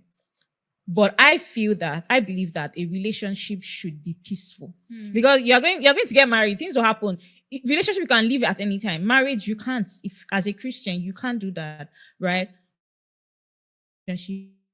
Leave, because as you're not having peace, the person is also not having peace. So you're not being selfish. You are even helping the person to experience the peace that they don't have. If you're in a relationship with someone, you're always fighting, you're always arguing, there's trust issues and stuff like that, you are both not at peace. So even if you don't want to live for yourself, live for the person. Let the person experience peace. So it's just being responsible. Okay, so the last question concerning this, take for example, I know you guys are not married, but what do you guys have to say about, let's say the man wants children, but the woman does not want children, or the man does not want children, the woman wants children? Do you think that's a good reason to leave a marriage or a relationship? Let's just say, for example, you guys are in a relationship and you're discussing marriage issues, and I'm like, I don't want to give birth, and you say you want to give birth. So what do you think is selfish of that person to leave? Is that a good reason for the person to leave the relationship? Okay. Prior to recently, I didn't know that there were Nigerian women who didn't want children. I started seeing it online. It's the whites that are the Oyimbos that do that. They get married and they don't want children and they're fine. And when I started hearing Nigerian women saying they don't want kids, I was surprised. There's this popular lady that said it on Twitter, and she was like, she doesn't want kids. And anybody she's dating knows that people that want kids, if she tells them they leave, and she's fine with it. So I was very shocked, because I believe that the Bible says, go into the world and multiply, be fruitful, dominate, and all of that. So how will you do it if so it might not necessarily be about giving birth, right? You know that the Bible has different meanings, different interpretations by different people. But if you are not, that's what the talking stage is for. You should not reach marriage, you not discover that your wife doesn't want kids or your husband doesn't want kids. If you're in a relationship and the woman doesn't want kids, and a man, you want kids, and you see that she's not going to change her mind, then there's no point continuing. Leave, because there will be issues. There will be serious issues if the woman wants kids and the man doesn't want kids. And then before you leave, Hello out there. When the School of Money book was published and released in 2012, little did I know that it was going to become a global bestseller that would turn the lives of millions of people around. Since 2012, the book has not just gone on to become a bestseller. It has become a daily radio program. It has become a weekly TV program. It has become an Entrepreneurship Academy that has graduated thousands of people since 2012. And now, in the year 2026, the School of Money University is now live. Yeah, that's the bank. So you need to join the School of Money University. So if you're listening to me anywhere in the world, distance is no more a barrier. The School of Money University is a global virtual platform for anyone that wants to learn how to make, manage, and multiply their money. And it serves as a blueprint for raising a new breed of entrepreneurs. When you register and become a part of the School of Money University, you're going to enjoy access to everything I've written when it comes to wealth creation. All my products on wealth creation will be available to you. And then we have 50 studio mastered, studio recorded, specially curated modules on wealth creation. You cannot afford to miss this global opportunity. With just $100, you'll be a part of the School of Money University. You have access to all this, and then you're going to be connected to the global alumni platform so that together we win. If you want to go fast, go alone. But if you want to go far, go with others. So come on board the School of Money family and let's make wealth together.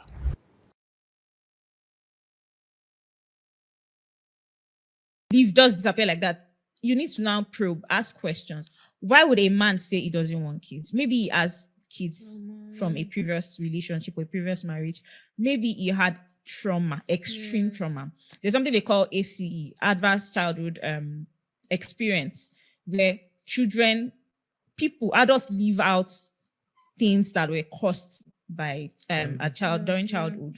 So you need to find out why the man is saying he doesn't want a child, why the woman is saying doesn't want a child. Some women have said that, their mother died while giving birth to their last born, their sister died while giving birth, their friend died while giving birth, so they don't want to give birth. If that's the reason, then there can be, that's not, if that thing is taken away, the woman would want a child. So then you need to seek help. You need to, with her, seek help. If you are really serious about being with her, therapists, counselors, spiritual leaders, let people pray, ask, it's trauma. Induced, take it away. If it's the man, is that. But if it's that the woman cannot give birth because of a past, and she came out clean and told you this is why she can't give birth, then this is why she can't give birth. And because she knows she can't give birth, she doesn't want children. Let her know, okay, there's adoption. You can do adoption. There's surrogacy. There are different ways to have children now. But just don't, if they're adamant about it, I don't think it's necessary to go forward. Thank you so much. Mr. CJK, just help us round up. Let me just know your own opinion. Just a few seconds to explain. So first of all, one wants a child, one wants children, and the other person does not want. Like, who doesn't want children? People. Wow. So I would say, first of all, the lady or the man that does not want children is not selfish. The man or the woman that wants children is also not selfish. So, and I would say further that for a lady to get to the extent where she would say she does not, I'm not talking about those, that, and we should always, this is our generation, and we should sometimes, when there's something called psychology, when you see something that somebody says, drop your phone and process it before you just open your mouth and say you don't want it. Because sometimes we live people's experience. Sometimes we live other people's life. And we defend it as though it's our life. When we come in contact with proper clarity, sometimes it might be too late before we now realize that we're actually not living the life that we want. Do you understand? So, just like what she said, when a lady does not want children, it means that it could be that she has seen somebody die of childbirth, or she has seen somebody, or she has a trauma, or I've seen someone who said that she does not want to give birth to more than one child.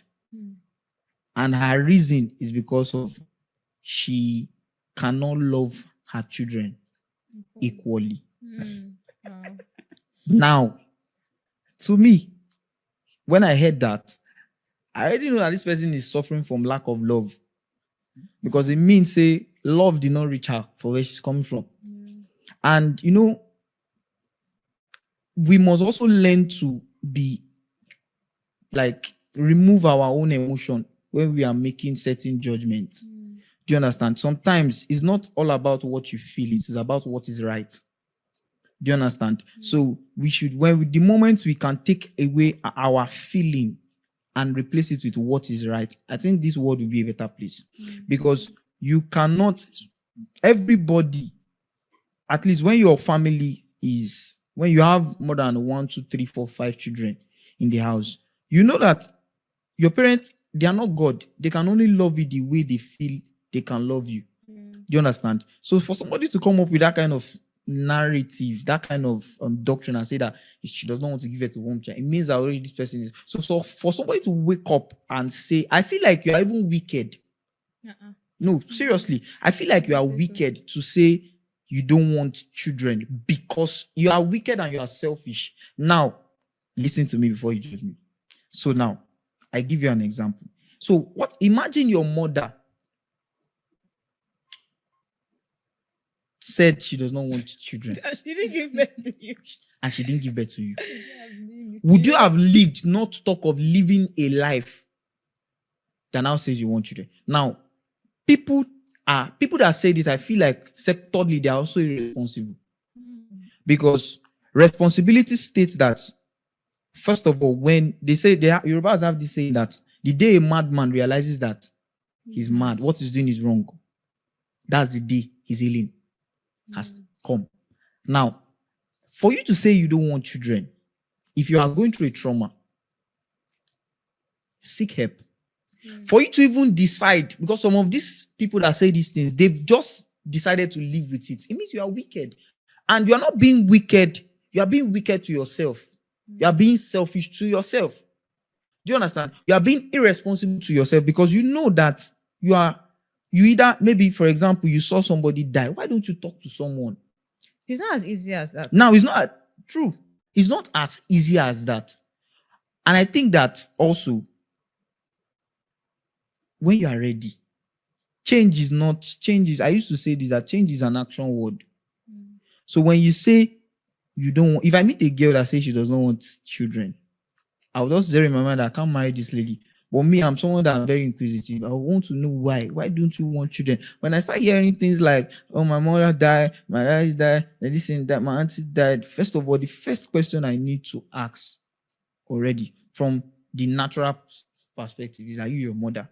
But from the spiritual standpoint, I already know that this person is suffering from fear of the unknown. Do you understand? And should I shock you? Believers now are also making that same proclamation. The so-called Christians, they are saying they don't want children. Now, that's wickedness, bro. I don't think it's wickedness. No, for me, that's my personal opinion. Yeah. If I see somebody that says she doesn't want children, I'll be like, bro, why are you? It's not wickedness. You will not need to know their And you're not reasons wicked first. to yours. You're not being wicked to anybody.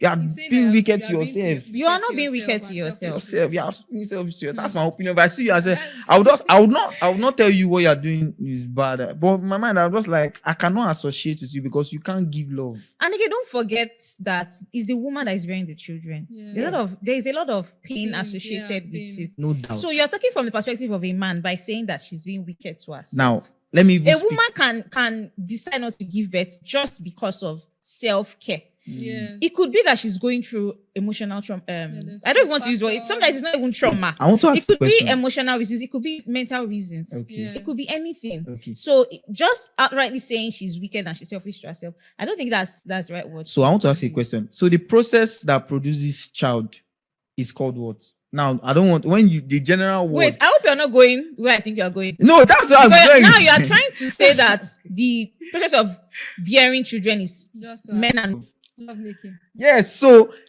if both of you come together and you are making love and you are telling me you don't want to give birth, then don't make the love. is it every making love that it's must not- go to yeah. Oh wait, Okay, people that So give birth making to love you, has that to are be to making give love. birth. No, don't get me wrong. I'm talking about when you say you want to make love. Okay, so maybe it's me that don't know or maybe it's me that don't because I don't understand. I don't understand why That's it. somebody You cannot understand. You are not a No, woman. I understand that you've gone through trauma and all that. But seek help, bro.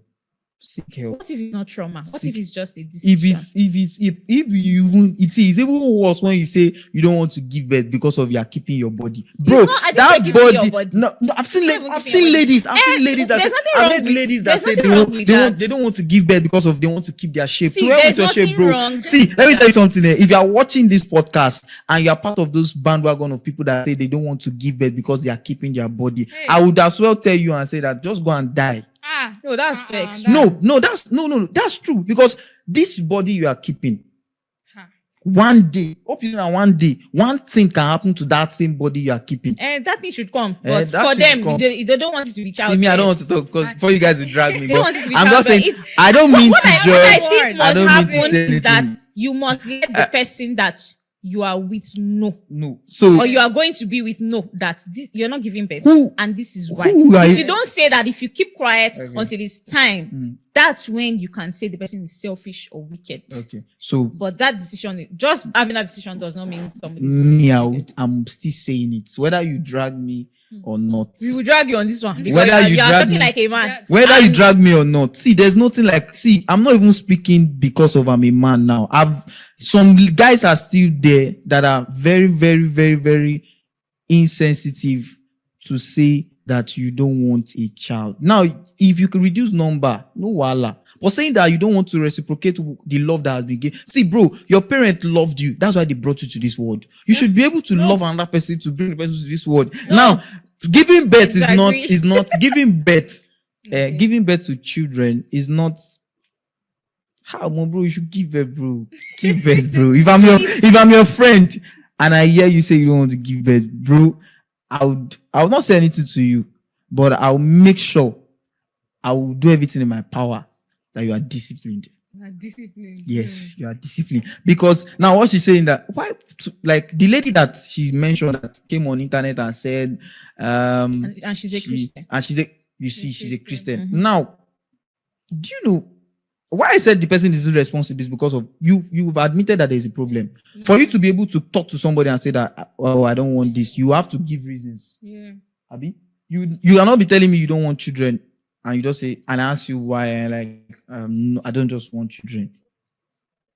You would give me That can- reason and that's say, good enough okay, reason, you because give I don't- you don't That- just want you think children. That's a good enough reason. Okay, when someone say, You don't just why want don't children. You want children? Just say, So because I don't let want me now say that. Let me now come from the guy man aspect and I meet a lady and I say, tell the lady, I don't want to make money.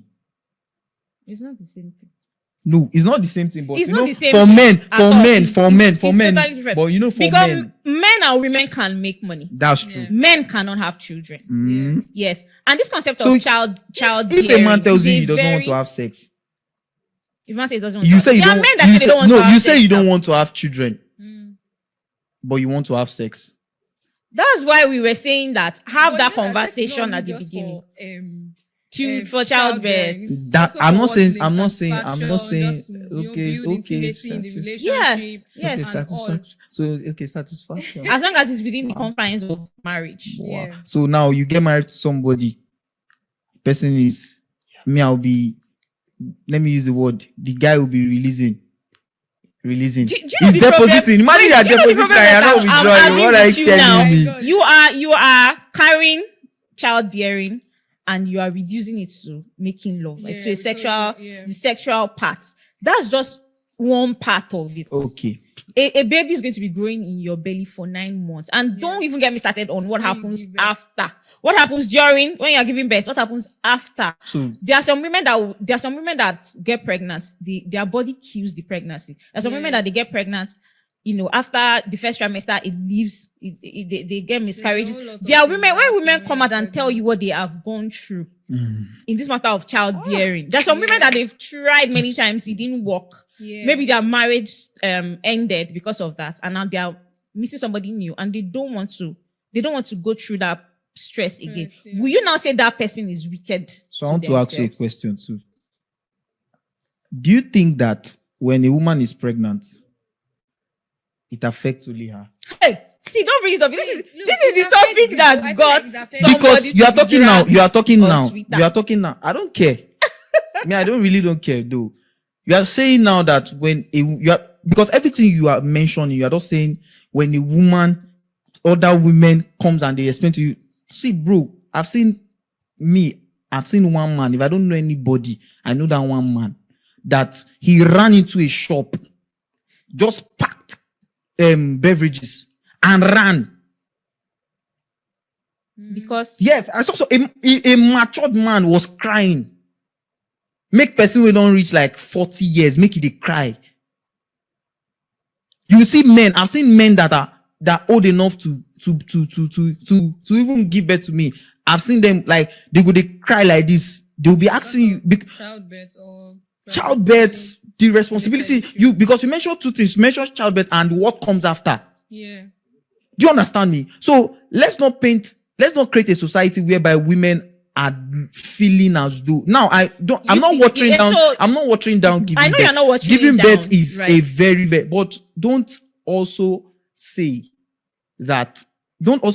paint a picture that states that men are not also. The thing is, what we need to understand is the woman carrying the child is going through something, right? Yeah. The man also is going through also something. But where we will have problem is when you now begin to put it side by side. The men are going through a lot, and honestly, we don't talk about what men go through too. Yeah. We always focus about women. The men are going through so much, especially being the head of the home, being the caregiver during that period, being the one who will need to provide security, finances, and all of that. Men are going through stuff. But it is nothing compared to what the woman is going through. And we need to understand, right? So, say I'm pregnant. I don't even understand what is. I wake up in the morning, I don't even understand what is going on. I'm disoriented. I don't even know what, I'm not even hungry. I feel as if something is clawing at my soul. Yeah. Right? And then the man comes, he's hungry, he wants to eat. But because of the way the woman is feeling, he can't eat because she can't cook. And it's usually somebody that doesn't know how to cook. And because of that, he's sad, like, God, I'm hungry. Will I have to go and eat out again? That's one thing. There are so many things. It could be that he's not even financially buoyant. It could be that he's not even in the right space. It could be that he didn't even sleep overnight because the pregnant wife was troubling him, right? But still, it is nothing compared to what the women go through in childbirth. And giving birth, getting pregnant and bearing the child is not the only responsibility of the woman. There's still the process after that. There's still breastfeeding. There's still. I've not given birth before. I don't know how it feels, but I have been around people who have given birth. I have seen what people have said about it. It is a whole lot. It is a whole lot. So when we talk about it, let's not ignore what the men are going through. But no man should think that what they are going through is also what the woman is going through. It's totally different. It's not on the same level. The woman is going through this entire building. You are not going through the toilets of the building. What's that? Right? In different dimensions, in different propensities, but it's not the same thing. That's why if a woman says she doesn't want children, and then you said something like, I can't remember how you said it, but if a woman says she just wants to give birth and she tells her partner why, that's okay. Then you now hear. You are not angry. Why would she say she's not going to give me? What's your freaking business? I will not get angry, and she will not come and be explaining partners. to you why. Because she doesn't owe you any explanation. She owes her partner and the people that really love her an explanation. No. If I'm the partner. If you really love her, you will want to find out why. See, let me tell you. I'll definitely find out why. If I find out why, I don't need to lie to myself. We cannot work out. I love you so much. If you find out why, you still will not work out. If I find out why, and of course, I'll try to, assist. There are some women that when you are even trying to help them, it's even like, it's my life. So when I find you, but if you are a woman that I know that, okay, you make yourself vulnerable to the point that, okay, we can work this thing out. Okay, I can still tell you, okay, don't worry. We can work it out together. No, this thing there. But when I find out that, because I've not met, let me not use the word I've met, but from stories that both my guys, people have told me, there are women that they don't even want to embrace that change. Their own is that date me the way I am. Marry me the way I am. And it does not work that way. It does not work that way because you brought your predicament. Predicament. Yes, that's a predicament. You brought your predicament to the table. It's not a predicament. It's a choice. How is it a predicament? Because no one give birth. See. Let me tell you. Who in her right senses, who in his right senses would say he does not want to give birth? See, you are being cultural.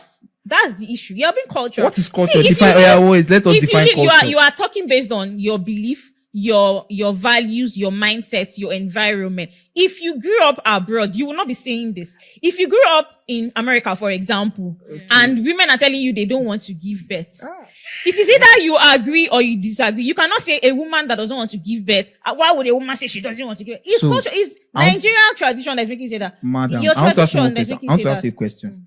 You know, when we started this podcast, I said something. I said that because something is generally accepted, because something wrong is generally accepted, does not mean it's right. You need to know if it's even wrong or not Calm before down, you make that conclusion. So now, if we want to know whether it's wrong or right, I think we should go back to the holy book that started this whole pilgrimage stuff that we are in now. And I don't want you to come and start saying when Bible said that you should increase, multiply, and replenish. It was not only talking about childbirth. It was not only talking about childbirth. I know that's the angle they want to go, but I want you to also understand that God does not do a business and lose. One, God does not make an investment and he does not get a return. If God never wanted part of your job description to be childbearing, he would not put those organs responsible for that particular adventure. He would not put it in you. Same thing if he did not want a man to be responsible for putting in baby or child inside of you, he would not put that It was not. male organ. The Bible never said he puts it there because so that will give birth. Wait, When the Bible said that it was not good for man to be alone, he created a woman because he wanted them to have relationship, right? And That's that true. includes sexual relationship. Okay. So, and you've heard many times that sex within the confines of marriage is pleasing to God. Okay. So God puts it there, I believe, Okay. for us to have pleasure with our partners, not for us to bear children alone. Alone. I like that word. Thank God you used that alone. Now, me and you are on the same page. We're not on the same page. Because so we are on the same page because I'm not disagreeing that I'm not saying that childbearing is the only thing a woman should do.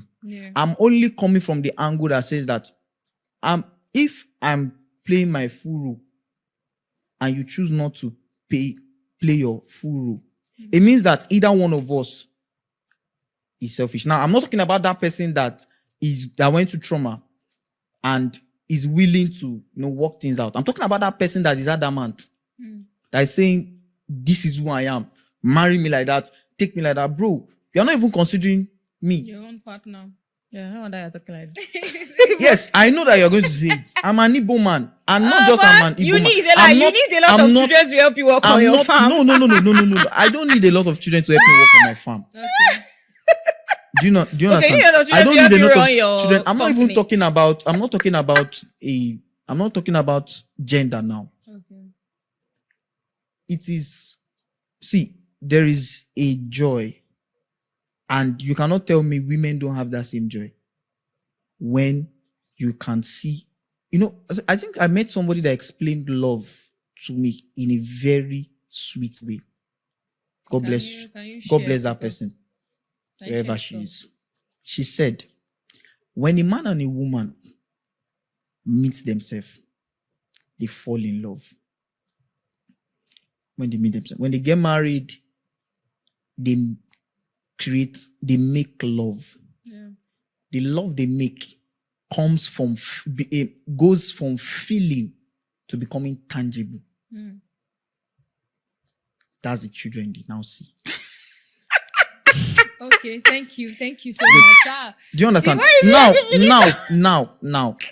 Have you heard women? Now you're a woman. You might have not given birth before. But have you seen that there's a special kind of love a woman has for her children? And she has a now more special kind of love for her husband when her husband loves her, loves the children. I'm not trying to be biased here. I'm not fighting women. I'm not saying you cannot. I'm not saying you cannot. What about women that cannot give birth? See now you're already taking this.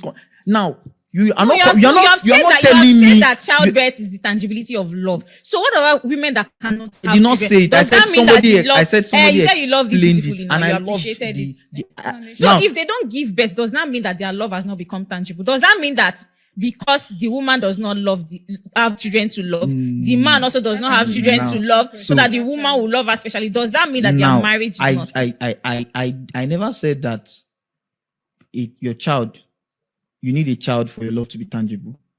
Now, even if you want to say the word tangible, now I want to ask you a question. How else can your love be tangible?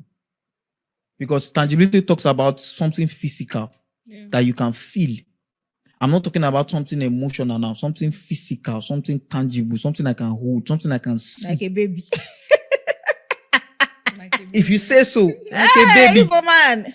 If you say so, like a baby. Now, shout out to all the women out there. I now love you're you so shouting much. at No. me. Shout out to all the women Shout out out there. to all the But not women, shout whether out to you those want kids women. or Shout not. out to those Whether you not want to kids or those not, women shout out. that want kids. Now, if you said something, what about those women that cannot give birth? Bro, you cannot give birth. It means that it's beyond your control. That's in context to what you're saying about tangibility. So now, when a woman cannot give birth, we cannot hold her responsible, especially unless those that are, I don't think they are okay. But we should not be able to hold her responsible. When we check you biologically, medically, you are okay, but you cannot just give it. That's beyond your control. But bro, there's nothing wrong with you. Everything is okay. Just that an experience, which I'm not downplaying the experience. Just that I'm trying to let you know that give yourself an opportunity to come out from that experience. Do you understand where I want you to see? Give yourself an opportunity to come out from that experience. So they've come out of that experience, they are healed. No. But they still just want to maintain it like that. That you means we are not out. Out of what? Freedom is not freedom until you can express yourself. True childbearing. No, don't get me wrong. It is I'm saying weird that you are linking it to you're linking childbirth to being the most important thing in marriage. It is not. That is not it the is most not. important That's thing. what that's what I've been saying. That's not you the are most you are important linking thing. it to be that is the fruit of the marriage. That is the absolutely not. Right? Okay, so- Men are sorry, we have taken them over our own. That's true. But actually, I want you to understand something. Okay, please find out. I'm still on the opinion. Now, you don't have to agree with me. We do not agree. You don't have to agree with me. Okay. In fact, you can still choose not to give birth. When I see you, I will appreciate you. Shake hands, we'll hug ourselves, and you go. Do you understand? If you have an occasion, you invite me, I'll come. My life is very simple. But bro, when you are 80 years old, don't call my child and say, son, You don't my need son. biological children. How many 80-year-old people are surrounded by calm biological down. children? Now, like that? but you just said, see, let's not deceive let's ourselves. not- If you need this thing, so we will need it. They don't need it. See, me, When I you want need to this give thing, birth. when I you love need children. this thing, I want to have because these children. same women I that do say not they don't want negate to give birth, other these same people's men, opinion. these same men that say they don't want to give birth, these same women that say they don't want to give birth, you are comfortable adopting another person's child. Nobody's talking about adoption. That's not. Some of them are comfortable adopting, and some of them are comfortable when another person carries their child for them. Yeah, Now, but I'm not children downplaying need you. to be adopted now because there are children that don't have parents. There's some people that give birth and I'm they not die. saying you are taking my Those conversation children to need to be another taken place. care of. You are taking Because my now you are conversation saying to that another place. where you are going to is children. If you don't give birth, then you'll be looking for somebody's child to adopt. There are children that need to be adopted True, because they true, don't have true, sorry. guardians. So I think that this conversation should be done after because guys. Let's go. So and let's continue. just round up. Let's I round said up. that this podcast Let's go is and Let's continue round up. behind about the scenes. getting real. Let's do a debate. So Because- you bring your points, I bring my points. Because wait, we are going to close first. You guys are going to argue after this. No. After this show. there's no Yeah, no argument worries. after You this. guys Me, have I'm edged- running. their opinion. So thank you guys for watching. Please do well to follow us on all social media platforms. Nobody should come to my social which media will be shown account. on the screen. So thank you and God bless you. Yes, so another opportunity has come for you to be a landowner in Abuja. C of O, checked. R of O, checked. Approved layout, checked. Register survey, checked. Development, checked.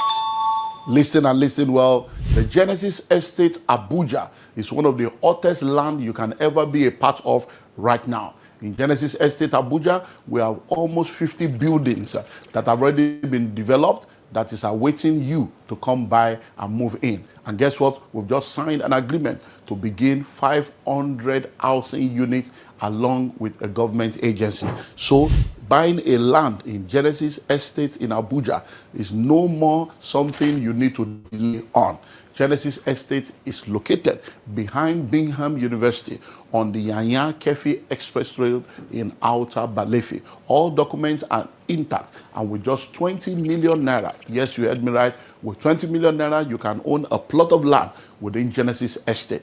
That 20 million covers for the land, it covers for your developmental levy, it covers for infrastructural due, it covers for all your documentation, no hidden fee, and guess what? We give you 90 days to make the payment. Only 70 plots available. Rush now and grab it. I'll see you in the new location. Hello out there. When the School of Money book was published and released in 2012, little did I know that it was going to become a global bestseller that would turn the lives of millions of people around. Since 2012, the book has not just gone on to become a bestseller, it has become a daily radio program, it has become a weekly TV program, it has become an entrepreneurship academy that has graduated thousands of people since 2012. And now, in the year 2026, the School of Money University is now live. Yeah, that's the bank. So you need to join the School of Money University. So if you're listening to me anywhere in the world, distance is no more a barrier. The School of Money University is a global virtual platform for anyone that wants to learn how to make, manage, and multiply their money.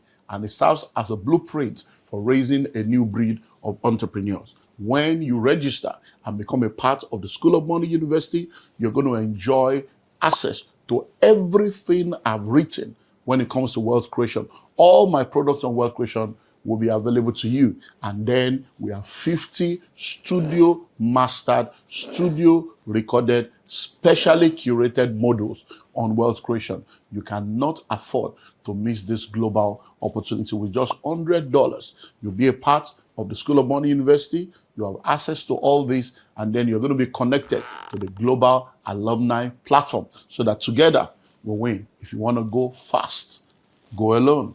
But if you want to go far, go with others. So come on board the School of Money family and let's make wealth together.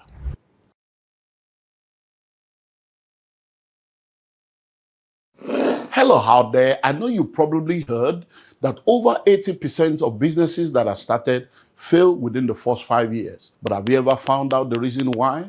Well, one of the reasons why a lot of businesses fail within the first 5 years is because a lot of people go into business as a young desire to see their passion become a reality. Some go into business because they just want to survive. They just want to make ends meet. A lot of people go into business because they have technical skills and they want to turn their skills into business. But many of them do not realize that without business skills, you will not be able to do well in business. And that's why in 2012, we launched the Entrepreneurship Academy. The Entrepreneurship Academy was put together to raise a new breed of entrepreneurs and create a platform where interested individuals can come into a family, into a tribe where they are trained, they are equipped, and they are mentored to become world-class entrepreneurs.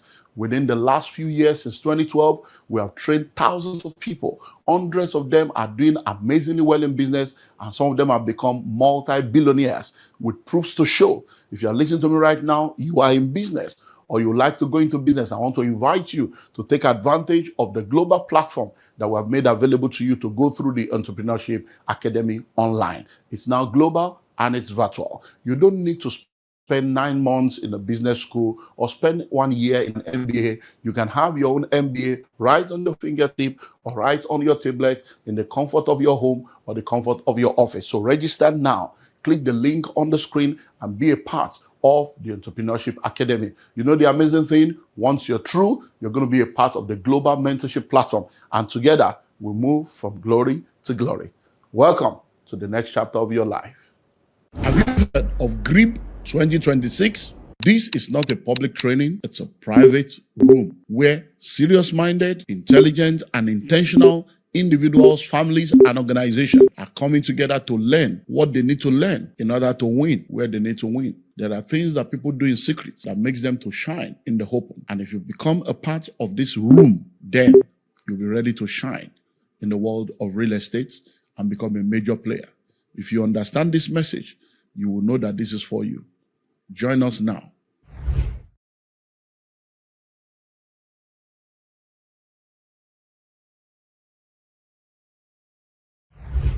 Happy birthday to me. Happy birthday to me. Happy birthday, happy birthday, happy birthday to me. If you don't celebrate me, I celebrate myself. Hello, I'm Dr. Olumide Emmanuel. In the last 3 years, I've always had the opportunity to be a blessing to people through what we call the birthday promo. And I'm happy to announce to you that the birthday promo for 2026 is here from the 1st of May all the way to the 31st of May. We are offering 50% discount on 2 of our locations. So if you want to be a part of this birthday promo, we have 55 plots in Madiba Countryside City, in Obafe Miwodi local government. See the layout, see the gatehouse, work is going. So, and then in Genesis Estate in Abuja. Oh yeah, Abuja, see Abuja. Oh yes, so that's Abuja. We are offering 55 plots, also 50% discount. So here is 10 million, and instead of paying 10 million, you pay 5 million naira only. All inclusive. Oh, Abuja 20 million. Instead of 20 million, you pay what? You pay only 10 million. The money covers for the land, it covers for all your documentation, it covers for developmental levy, no hidden fee. And guess what? If you plug in between now and the 31st of May, we'll give you 90 days to make payment.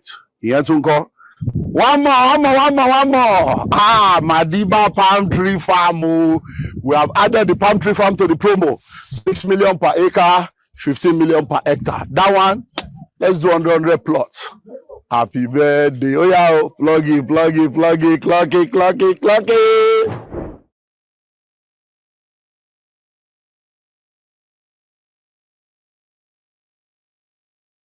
Yes, it's the 1st of May 2026, and this is the best month of the year because this month on the 20th of May will be my birthday. And as my custom is in the last few years, I have good news for you. So I say congratulations to you, because between the 1st of May and the 30th of May, you have an opportunity to plug into the 50% promo in our Genesis Estate Abuja. Yes, you heard me right. 50% birthday promo. So instead of 20 million, you pay just 10 million naira. With 10 million naira, you have a plot of land. It covers for all your documentation, covers for developmental and infrastructural due, no extra payment, and you'll be allocated immediately you complete your payment. Listen and listen well. We have just 50 plots available for this birthday promo. So you have this month of May to plug in, and we'll give you 90 days to complete payment, but your first deposit must come in this month.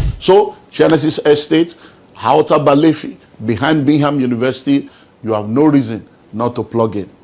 Congrats in advance.